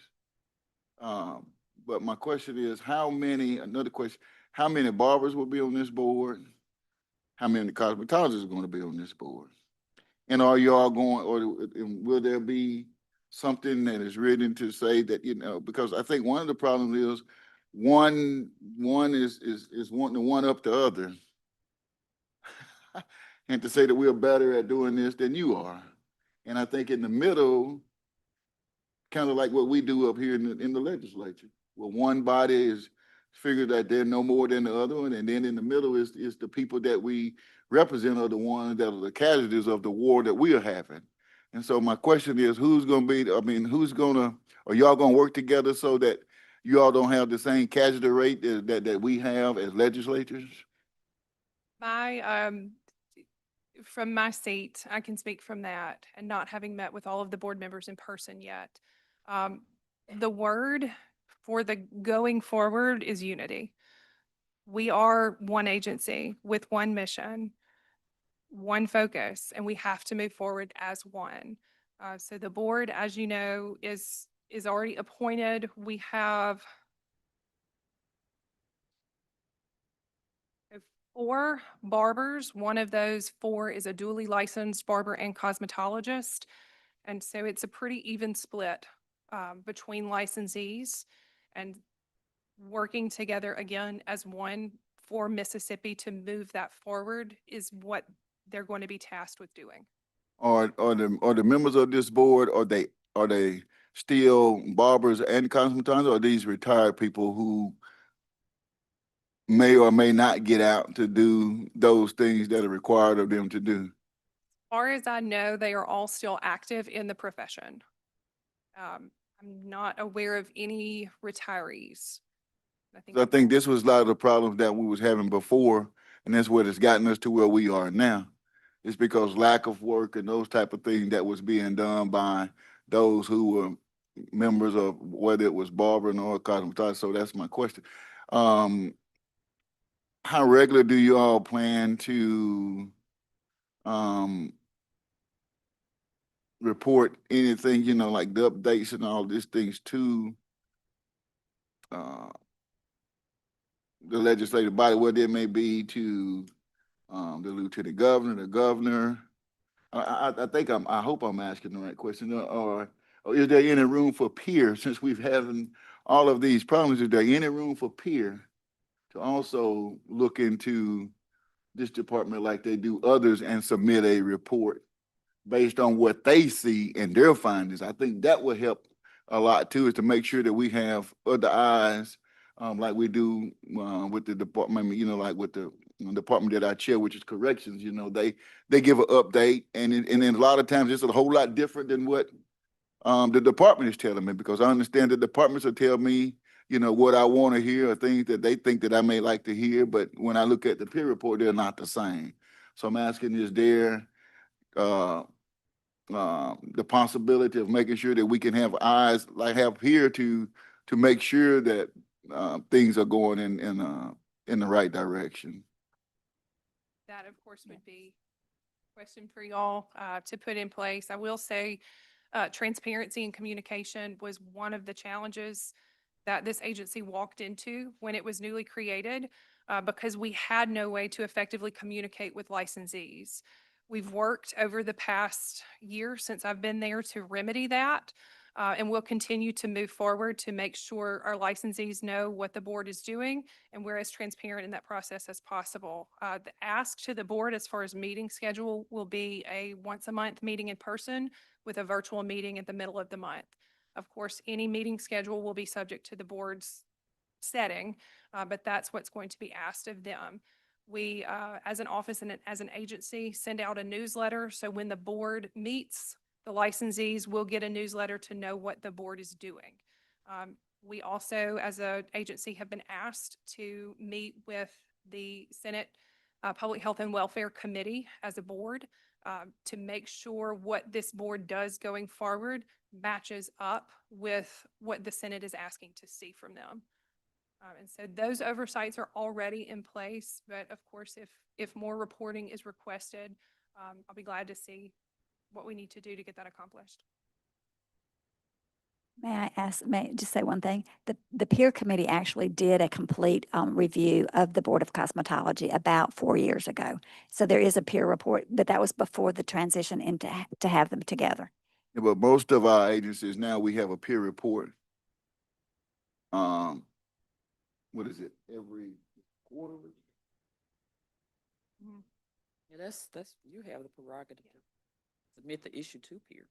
Okay, but I know I get, like the peer reports on MDOC, and it's not every 4 years. So, there may be some legislation that we may have to do, but to tighten this up, but, thank you, Madam Chair. You're welcome, Senator. A little bit of follow-up on this. Part of y'all's budget and part of the reason that consolidation come about with the barber board. I know firsthand from some of the barbers and the ex-board members of the licensing and the inspection that's supposed to come along with it. In the barber industry, it seemed to be very chaotic and non-compliant. Have y'all put or have a plan in place, more inspectors to be in the field to find those that are basically non-compliant, non-licensed, operating against those that are paying for your service? The short answer of that is yes. So part of our agency staffing is field inspectors. Currently, we have a team lead and we have one inspector under her. We have several vacancies in those inspector roles. Some of them are harder to fill just based on geographical constraints in the state. Those have not been advertised because right now the board doesn't have the sanitation rules to do the inspections. And then with the loss of the board, the shift of our inspectors has been from inspections, even licensing inspections, to testing. When we lost our testing evaluators, those field inspectors stepped in to fill that gap. And so they shifted their focus a bit.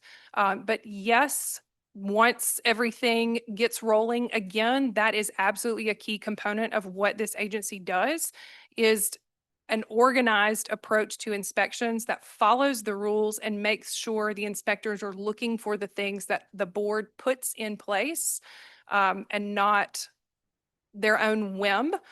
So we have to make sure these future inspectors are trained appropriately, put together a brand new instructor training program that is very lengthy. It'll last about a month.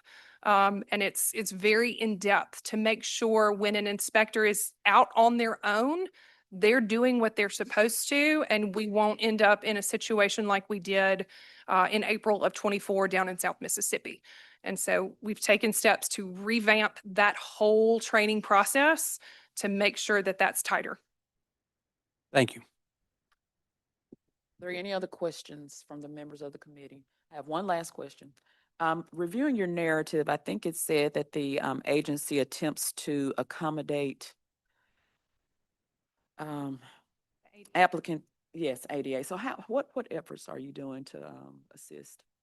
So on the board website, under the application and renewal tab, there's an ADA form that an applicant can fill out for testing. And so it asks questions about their accommodations in the past and tracks things that the ADA would look at, asks for medical proof of their accommodation request. And if that accommodation request can be, of course, accommodated within reason, the agency grants those. So some of those have been, private testing in a room with just that one licensure candidate, so that they have limited distractions. We've done read aloud exams, so where we've read the exam orally to them and them taking the exam that way. Extended time or no time have also been some of the accommodations that the agency has granted in the past.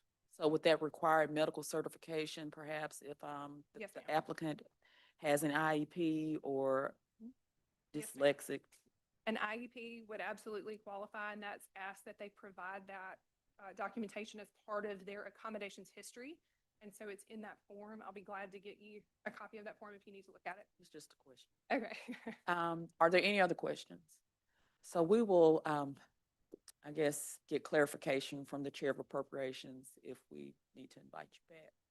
I think it would be a good idea, but I'm not going to launch out on my own and say that. So that's something we'll run up the chain. Okay. Thank you. Thank you So all. you've done well. I know we had you here a bit longer than you were slotted, but I thank you for accommodating and answering our questions.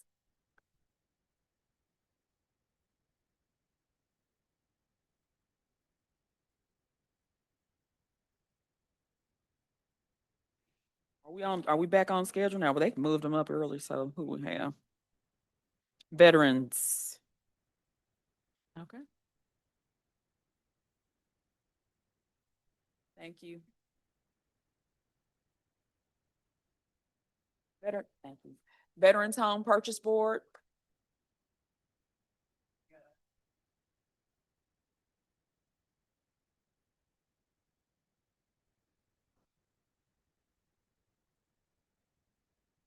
Hi. Okay, thank you. Are they here?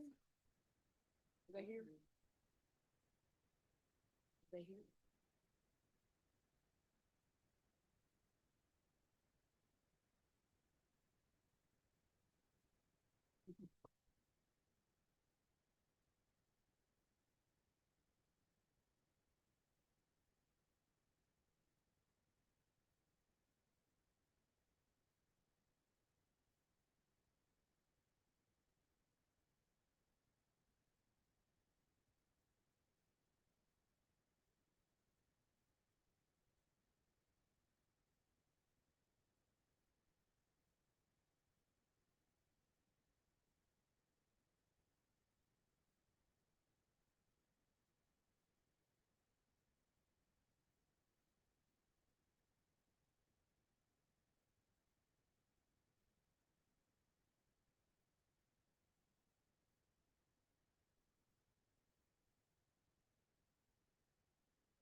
Okay, are we ready?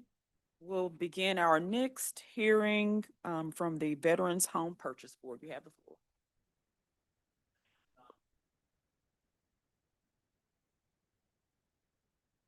I'm John Kaiser. Yeah, it's got to get recorded. I'm John Kaiser. I'm the Executive Director for the Veterans Home Purchase Board. I'm here with my financial accountant, Diane Thompson, and we're here for the Veterans Home Purchase Board. This year's budget looks a lot like last year's budget. We did ask for some increases in salaries and personnel expenses.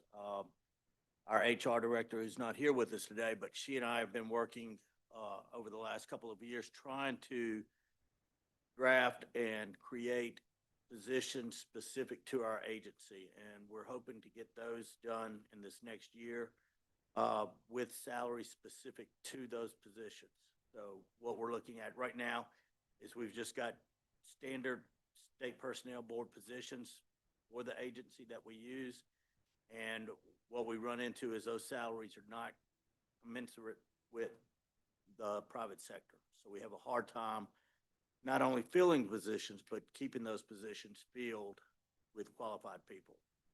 So what we're hoping to do is take to the state personnel board positions specific to what we do, loan processing, loan servicing, and have salaries that are more in line with the private sector market. So that's really the only real increase that you're going to notice in the budget. And the other thing I'd like to say is we are special funds. The last appropriations we got from the state was in 1972, so not in my tenure.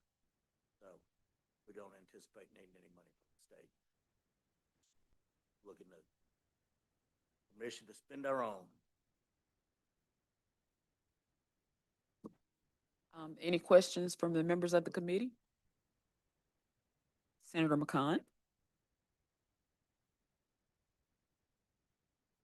So I look at your budgets across and it looks like, you know, from the last few years, you know, we've been kind of level on, and I understand we're passing through the money to you, but my question is, what's the reason for not spending it? Cause like 25, you had 84.6 million. Y'all spent 26, a little over 26 million. The year before that, you had 74 and you only spent about 40. Are we not getting the applications in or what's going on to be seeing that vast difference? Some of it is just you want to address it? Some of it, a lot of it is just budget to actual. Before Diane, and one thing, since Diane's been with me 2 years now as the CFO. Prior to her, Max knows Tal really well. Tal is retired now. Tal was very conservative, and he aimed for the stars and then spent what he could. When Diane took over year and a half ago, one of the tasks I gave her was to try to bring those numbers a little bit more in line with budget to actual comparison, being more in line with each other. No, we're actually doing really well on loans. We did 66 loans last year, so 66 veterans, and we've been averaging 5 to 6 loans every month for about 2 years now. And it looks like so far through 26, you've spent about 14 million. I guess, you know, I don't want you to deplete all your resources. I just want to know why we're such, I mean, that's a vast difference. We're talking about, you know, tens of millions of dollars not moving through. So that was my question there on that. Yeah, when I took over, I've been here right at 5 years now. When I came, we had over $100 million. We took that down to around 50 million, dropped below 50 million shortly, not for a short period of time. But that was kind of at our external auditor's advice, was to keep basically 2 years in reserve at 50 million. So we've been trying to hold ourselves right around 50 million. I think we're right at 60 million right now. And it looks like in 22, you had a budget of 49 million. Then you jumped back up to 84 and 74 and 84 and back up to 84-ish. That was those years that we were trying to deplete those resources and get it down to what our external auditors were recommending around 50. Now, if they open it back up, like the loan limits are 400,000, if the board approves for the loan limits to go up to 600,000, then we'll be getting, you'll be spending a lot more money. And then if the interest rates comes down, then you're gonna pick up, you'll see that money dwindling out. Over the last 12 months or so, since we've gone up, our rates have bottomed out at 2.7, 2.5 and 2.75 for a good year and a half, my first year here. Since the rates have gone up, we're at 5 and 5.5 now. That's when that fund kind of stabilized at 5%. And basically right now we're at a point where what we're loaning out is what we're bringing in payments every month. So it's kind of, that was one of our goals, was to kind of balance that seesaw so that what we were lending out is the same as what we're taking in. We're at that point right now. Over the last 12 months, we've probably grown about 10 million and gotten to that 60 million point. But that's also with the anticipation that rates are going to come back down. I know the board at the December meeting, the board was talking about potentially lowering the rates again in January. And once they start lowering those rates again, like Diane said, those loan volumes are going to increase, and that 10 million, that extra 10 million on top of the 50 to 60 million is going to go quick. Well, I'd like you to be sure and be careful there as we go up on loan amounts that are out there. You know, I think that's where we got in the bubble to start with, is we let people borrow too much money, and then you got to pay that back at some point. You know, when you jump out there and you borrow $600,000, Senator Barnett and I probably can't either one put our money together and pay for it on the salaries we get over here. So I think it's something we've got to be cognizant. We're in a business, but we're also in a business of protecting our veterans. So let's be cognizant of that with our board, and I understand housing prices have gone up, but they hadn't gone up to $600,000 for a fairly family. Yeah, I met with my processing manager yesterday, and we were discussing this exact topic.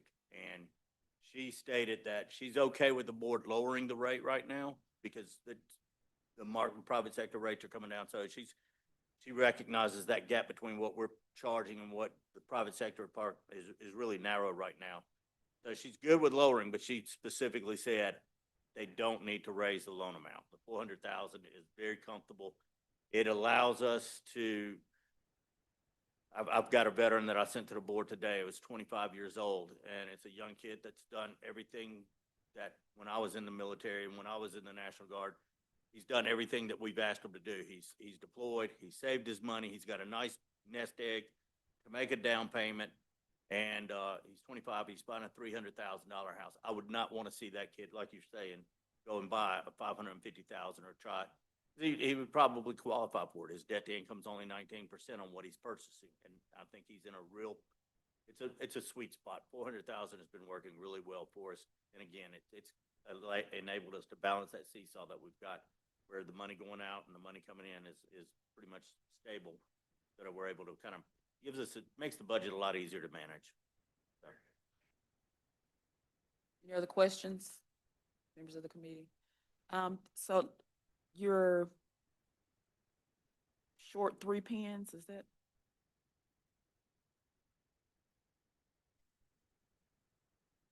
Okay. 1? Okay. And and are you asking for that pen to be restored? It's 2 pens, I believe. Good. We've got 2 pens that are out there. One's under Michelle, actually under Chantel, and then I think there's one other one either under. We've been redoing our org chart over the last couple of months, trying to get it in a position to where we can do what I was talking about earlier as far as rewriting those job descriptions. So we've kind of moved some things around, and we did just fill one last week. We still have 2 available.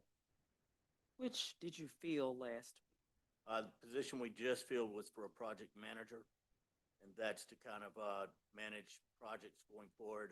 One of the things we want to do that's going to be a big project that she's going to be working on is I want to establish an online portal that veterans can go to and view their loan, view their documents, view their tax information, potentially make payments there. Right now, you can make payments on our website, but we want to make it all in one concise place, kind of like you see with the private sector with Wells Fargo or any other mortgage company, but just somewhere where they can get. So that's a huge project that's going to take a lot of resources, and I want her to manage things along those lines and things that we're doing like that. So do you now have 2 vacancies? Yes. Okay, and what are they? What do you? They're both customer service reps. Customer service. Which is, again, the closest position we could find under the SPB umbrella to go along with what they do in our department, our area. Because we got basically 2 sides. We got a processing side and a servicing side. Processing side makes the loan, and then once they close and do the loan, it transfers over to the servicing side where it's held for 15, 30 years, however the rest of the term of the loan. And I think you mentioned this in your opening remarks. You all are asking for a authority to implement 10% raises across the board for all employees. Correct. And I believe that you said that the salaries that are currently associated with the positions are below market. Is that, Currently, the starting salary for a customer service rep two, which is an entry-level position with us, is gonna be 28 to 30,000. If I were to go out and find a loan processor or loan servicer on the open market, it's gonna be 35 to 40,000. That's when we bring people, most of the time they are good employees, like, and then we get a training.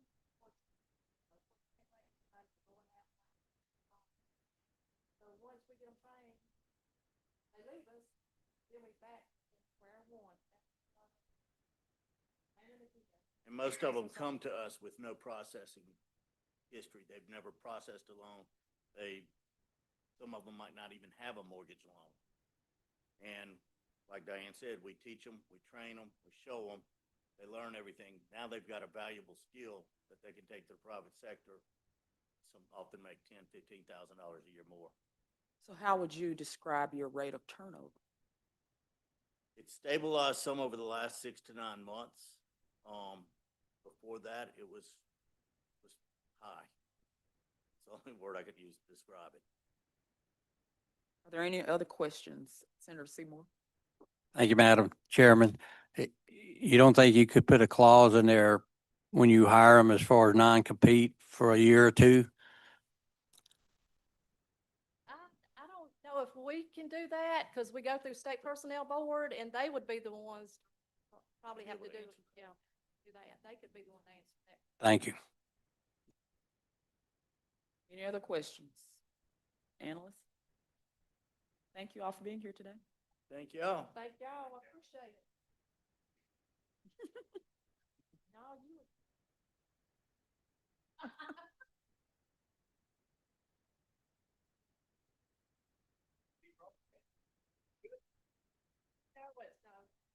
Well, tell your mom. Is that a good description of town? Oh, yeah. Conservative? Yeah, very. Oh, Yeah, you know, it's a lot like it is.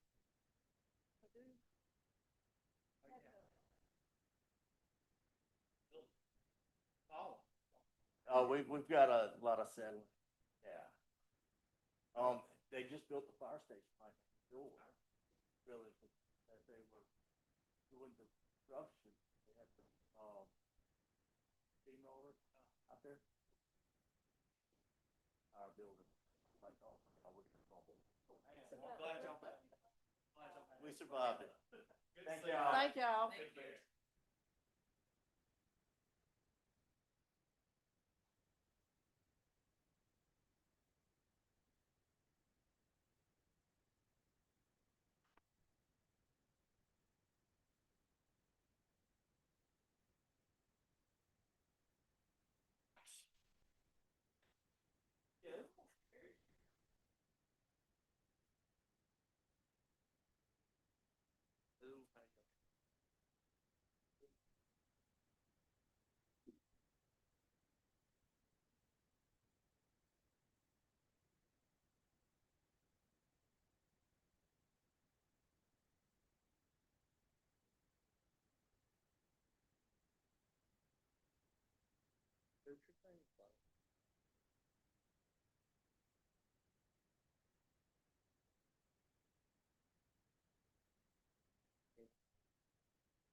We will now hear from the next agency on our agenda, the Real Estate Appraisal Licensing and Certification Board.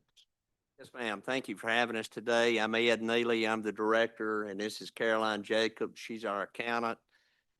Basically, we're not asking for any additional funding. The only thing that we're looking to do is move money from the contractual line so we can hire a full-time investigator. We had the lady that we have the opportunity to, well, we have already hired her, but she worked for the appraisal board for 17 years and then accepted a job with Cadence Bank and has been with them about a year or two. Well, I don't know if you know, but Huntington Bank out of Ohio just bought Cadence Bank. And they offered her the job, but they told her she was gonna have to do one review in an hour and 8 in total each day. And which is virtually impossible to do. I think they just must want filler paper for the file, because to do one and do it right, you can't do 8 in a day. But I'll let Caroline tell you exactly what we're, go ahead with the salary and. Yes, since we have hired this new employee, we are requesting. It is on. Okay. I will Can y'all- bring it closer. Okay, is that better? Can y'all, am I good? Oh, okay, okay. The live stream. I gotcha. We are projecting that even with a half of a year's salary with an additional person hired, we are still going to come in a little under 60% of our budget for FY 2026. So we are requesting, as Ed stated, just to move money from our contractual line to our salary line in order to cover her salary. Plus, we are asking for additional, we would like to move 125,000 from our contractual line total. And that will give us leeway for any future raises. And that's we're not anticipating having to come back and ask for that again. That should be a one-time transfer of funds, and that should cover what we need. Yeah, we didn't have enough money in our salary line when the legislature gave the state employees a 2% raise. We didn't have enough to give everybody 2% because we didn't have enough in our Salary line, in our Fringe. salary line Yeah. with the fringe and Yeah, everything. excuse me, I said contractual salary.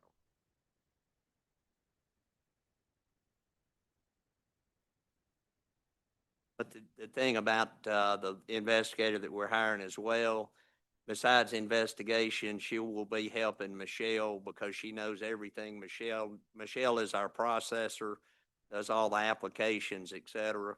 And so it'll really be a big help to Michelle and to our agency.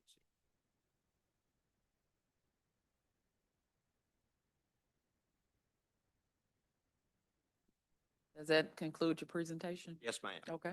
Are there any questions? I've got one. I'm a bit confused on what I'm seeing here on your request. So your contractual went up, but your salaries didn't. Have you updated a request?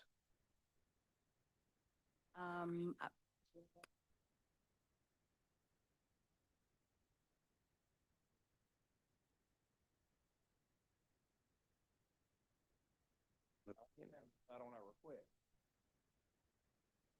So this is, do you have an updated request? Because the request, Madam Chair, you said I'm talking about, our request here actually has a contractual going from 38,000 and 25 to 26,204, 27,204, but you're wanting to move that to salaries.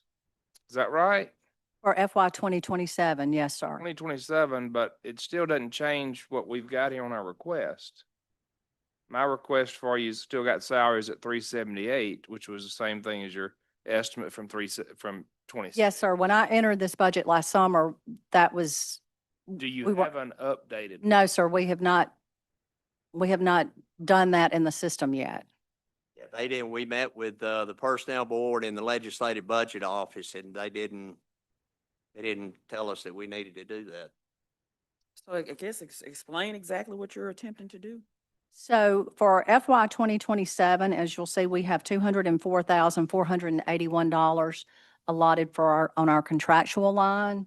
And we just want to take 125,000 of that and move it to salary line.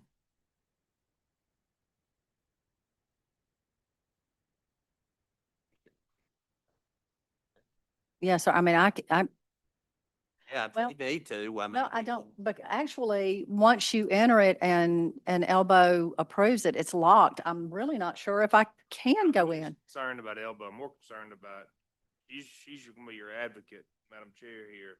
Uh-huh. We all kind of need to know what's going on, and our sheets don't reflect what you're talking about right now, so. Again, I'm sorry, this is only my second year to do this.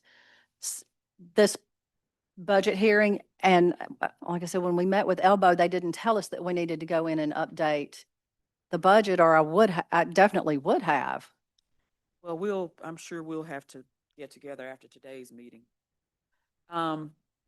So let's just make sure that we have a proper written explanation of your request.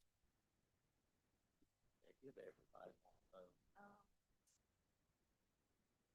Here, you can go behind this. I don't know.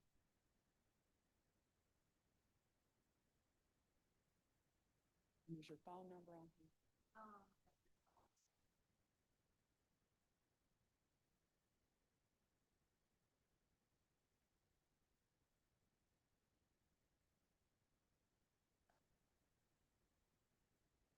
Let me, let me ask you this question. Based on the budget sheet that we do have, FY 2025 travel was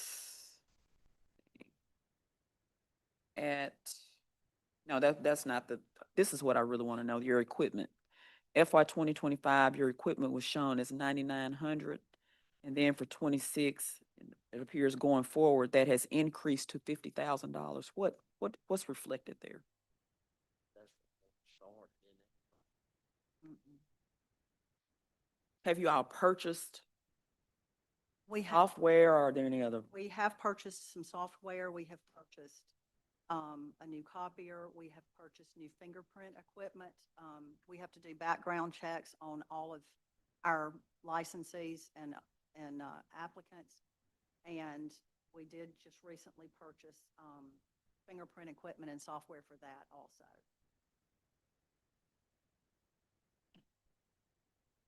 I'm not sure that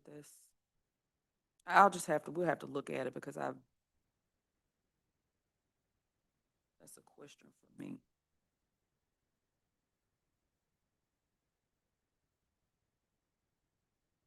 And then there's been a significant increase, I would say, from your 2025, for your contractual services or your contractual line. How do you describe the discrepancy there?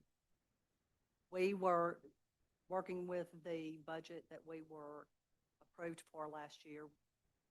We plugged in numbers as we needed to.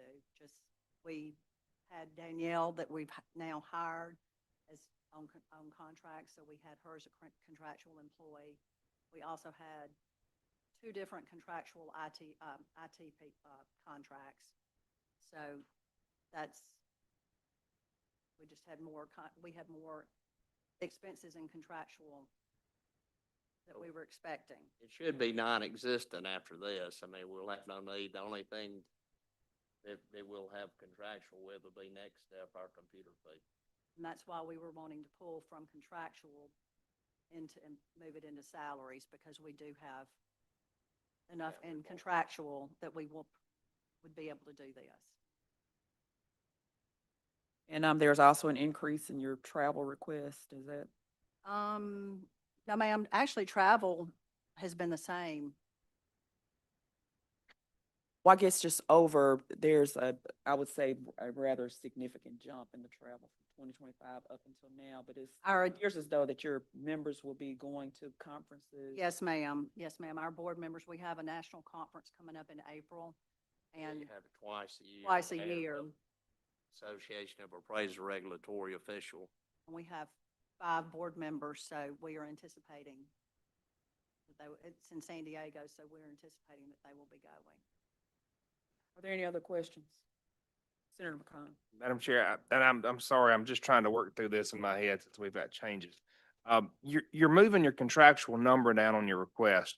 Do you not anticipate that taking that request, that 125,000 is gonna affect you in the future? Because you've had 204,000, 204,000, you had 38,000.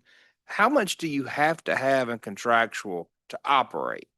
$38,000, $79,000? How much? As you can see with our 2025, we did have 38,000. We are planning on taking it. If y'all will allow it, we will take the 125,000 out. I mean, we don't, we don't anticipate needing that 125,000 in contractual. I can't say 100% sure that, we're not going to need another contract for something for FY 2027. I don't know, but I feel like that with taking the 125,000 out, it will still leave plenty on the contractual line for what we need.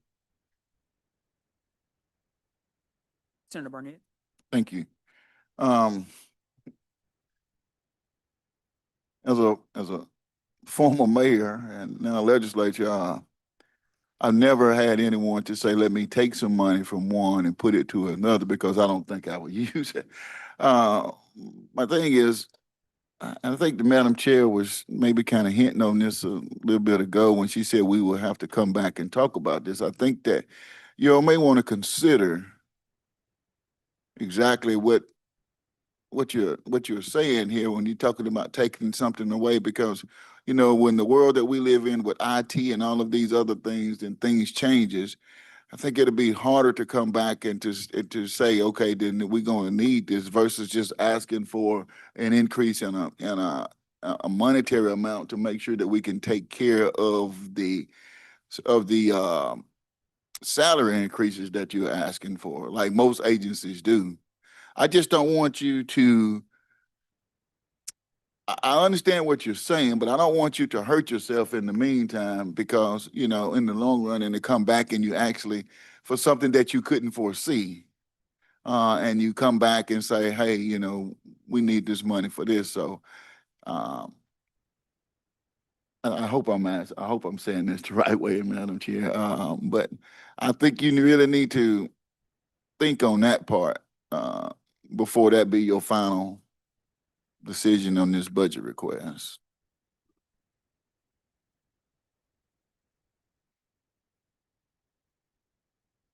Thank you. Thank you.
Good afternoon.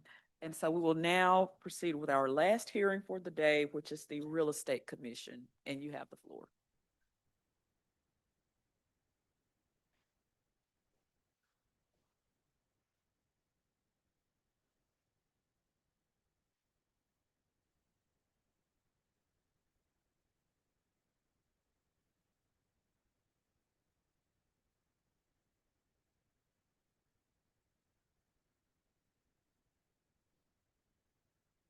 Thank you. I'm Brian Lee. I'm the Director of the Real Estate Commission. I'm in my first year in that post. I'm honored to be here before you today. Earlier with the House hearing and this afternoon has been my first appearance before my state government. So it's an honor to me. I'm in my 13th year of state service and hoping for another decade or so. I'm here before you today just to ask for a slight increase in our budget allocation. As you know, the Real Estate Commission is a state funding agency. We're fully funded from the fees that we charge to the 12,000 plus licensees that we have in the state with their renewal fees and that sort of thing. We have recently voluntarily reduced the level of fees that we charge our licensees from the statutory maximums to a level below that. So for example, the 2-year renewal fee for a broker's license or a salesperson license is only $100 at this point, whereas we could go as high as $240 and $300, I believe, as far as the statutory maximum is concerned. But we had built up a nest egg, we call it, in our special fund, which receives all our revenue and disperses all our payments. And we have been trying to run a deficit to pay that down for the last couple of years.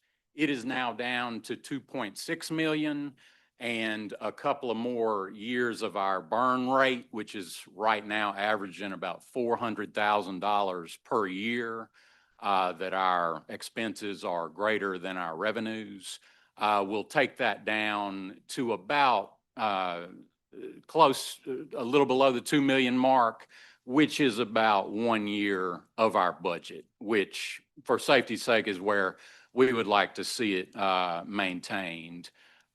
You all, of course, grant us a budget allocation on a yearly basis, and we spend about 100% of that, at least in the contractual and salaries and fringes categories, but we don't quite spend 100% of it in the other various categories. We are asking for a slight increase, total increase of about $120,000 in our budget for this coming fiscal year. You all have allocated us $1.8 million, $1,807,000 for this current fiscal year. That was approximately flat funding from the prior year. We are asking for a total increase of about $120,000 to $1,927,000. That would represent $70,000 devoted to our salaries and fringes category and $50,000 devoted to increase our contractual expenditures category. We have a small but very effective and veteran staff at the Real Estate Commission. They do, I believe, a wonderful job at the various desks that we have there. We want to both retain them and pay them in line with the Mississippi Personnel Board's recommended categories for veteran employees. So we like to try to give them a raise when we can. That salaries and fringes increase would go for that purpose. The contractual increase we are asking for is to mainly towards our legal contract with the firm that has been outside counsel for Real Estate Commission for going on 3 decades now, Maxi One. They do a wonderful job for us in our legal needs. I came on there as legal counsel, in-house counsel, 2.5, going on 3 years ago, and did a lot of in-house legal work, whereupon we began to get caught up from a big deficit that occurred during COVID, that type of thing, where we had been without an in-house counsel for a couple of years, I believe. We're not, since I was appointed the executive director by the commissioners, we are not seeking to rehire the in-house legal counsel. Between myself and Maxi One, we feel like we have the workload in hand, but we are seeking some more hours from Maxi One, and they are willing to do that and able. So that's why we're looking for a increase there in our contractual. And that is generally my request to you. And I thank you for having me here today. I have certainly enjoyed my tenure with the Real Estate Commission thus far. I hope to be confirmed by the Senate later this session. And I would ask for you all's consideration in that regard. I believe I've had a positive response from the industry, and am seeking to increase our communication, collaboration, and build trust with our licensee constituents while protecting the public in their real estate transactions. If you have any questions, I'll be happy to speak to you. Any questions from members of the committee? Senator Seymour. Thank you, Madam Chairman. Dealing with your counsel, the in-house counsel, that is actually a state employee at the time you have him? I was hired as in-house counsel at Real Estate Commission about going on 3 years ago. Our in-house counsel at that time had been departed for a couple of years and had not been replaced. Commission hired me into that role at that time to finally fill that position. Am I answering your question? Were they a state employee? Yes, sir. It was a lawyer named Steve Miller. And what contractual services can you elaborate a little more on what law firm that y'all hire out? Sure. That is the law firm of Maxi One. The partner there, William Hussey, is is the person who works with us on a regular basis, sometimes daily, but always weekly basis in the numerous legal and legal situations that we end up in. We, of course, do have a disciplinary function with our licensees.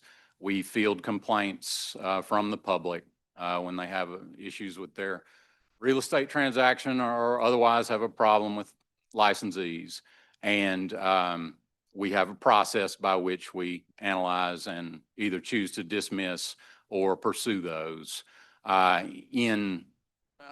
When we do choose to file an official complaint, that is a pseudo-legal process which ends up at a hearing if it is not settled ahead of time.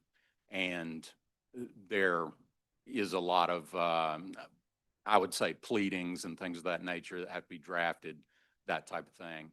So there's a lot on that side, and also in terms of anything that MREC is pulled into or threatened to be pulled into that might be lawsuits that are occurring around the state between brokerages that get angry at each other, that type of thing. And then we're beset by numerous FOIA requests and that type of thing that requires, careful adherence to fully responding to those according to the law, that type of thing. So there's a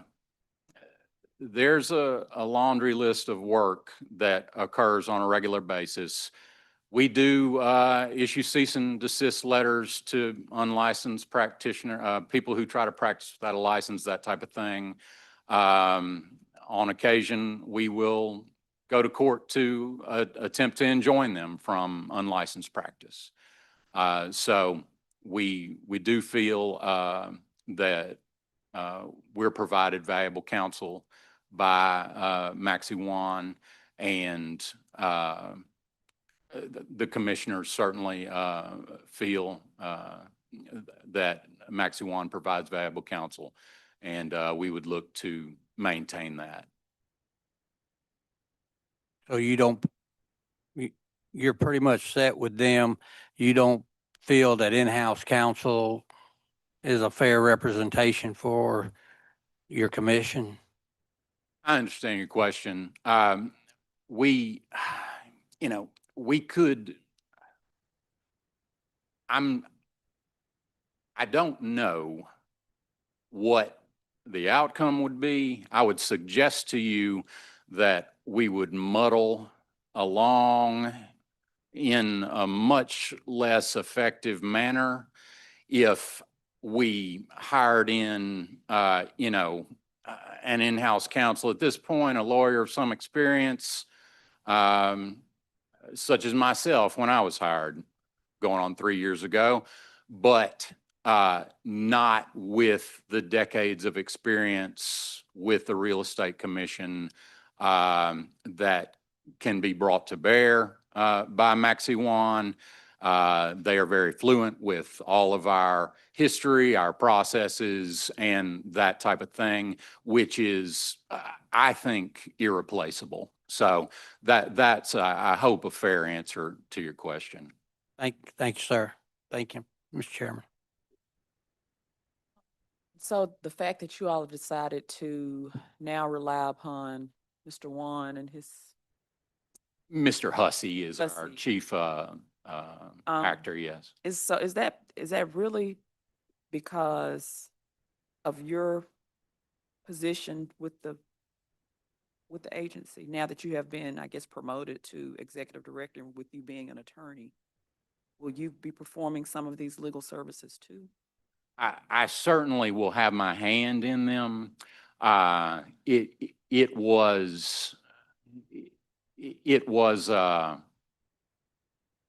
the combination of myself when I was hired and William at Maxie Wan that enabled us to get on top of our backlog of investigations and that type of thing, and to come out the end of the tunnel and feel like that we are on top of this situation and getting the work done.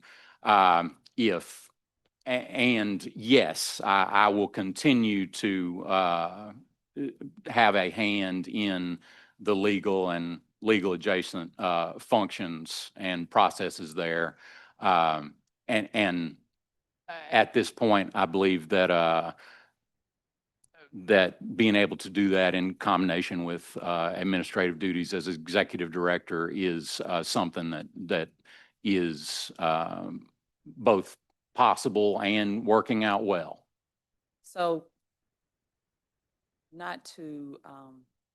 I'm certainly not in a position to try to run your agency, but, being a legislator and also having to deal with PERS, and I think this came up in a previous hearing, you're now eliminating, through your proposal, eliminating an employed position with the state. Is that correct to say? That is effectively what is occurring. Yes, ma'am. I'm not gonna try to mince words there. So do you think it might be prudent to perhaps, because at some point you did mention how long you plan to stay with the agency, did you not? I hope to be there for some time, yes, pending Senate approval. Do you think it might be prudent to consider, instead of just eliminating this position totally, maybe hiring an attorney that is, so you're not eliminating your pens, and bringing someone else along for such time as maybe you decide to retire, or Mr. One and his co-counsel are no longer available? Is that something that you all have considered? It has not, we've touched on that line of thinking. We are not necessarily trying to eliminate the pen altogether. We are certainly going to leave it unfilled for the time being. And then probably, if you, and I hate to interrupt, but if you do leave it unfilled, then it will be likely swept based on, how pens are managed in agencies. Isn't that your understanding also? I'm not going to deny it, no ma'am. Well, I'll let you finish your comment. I interrupted, but if I didn't say it then, I would have lost the thought. I apologize. I understand. And I believe I've reached the end of my comment. I'm happy to respond to more questions. Are there any other questions from the members of the committee? Thank you. We appreciate you being here today, and it was great meeting you. Thank you very much. Thank you all. With that being our last hearing, we will rise and report. We did.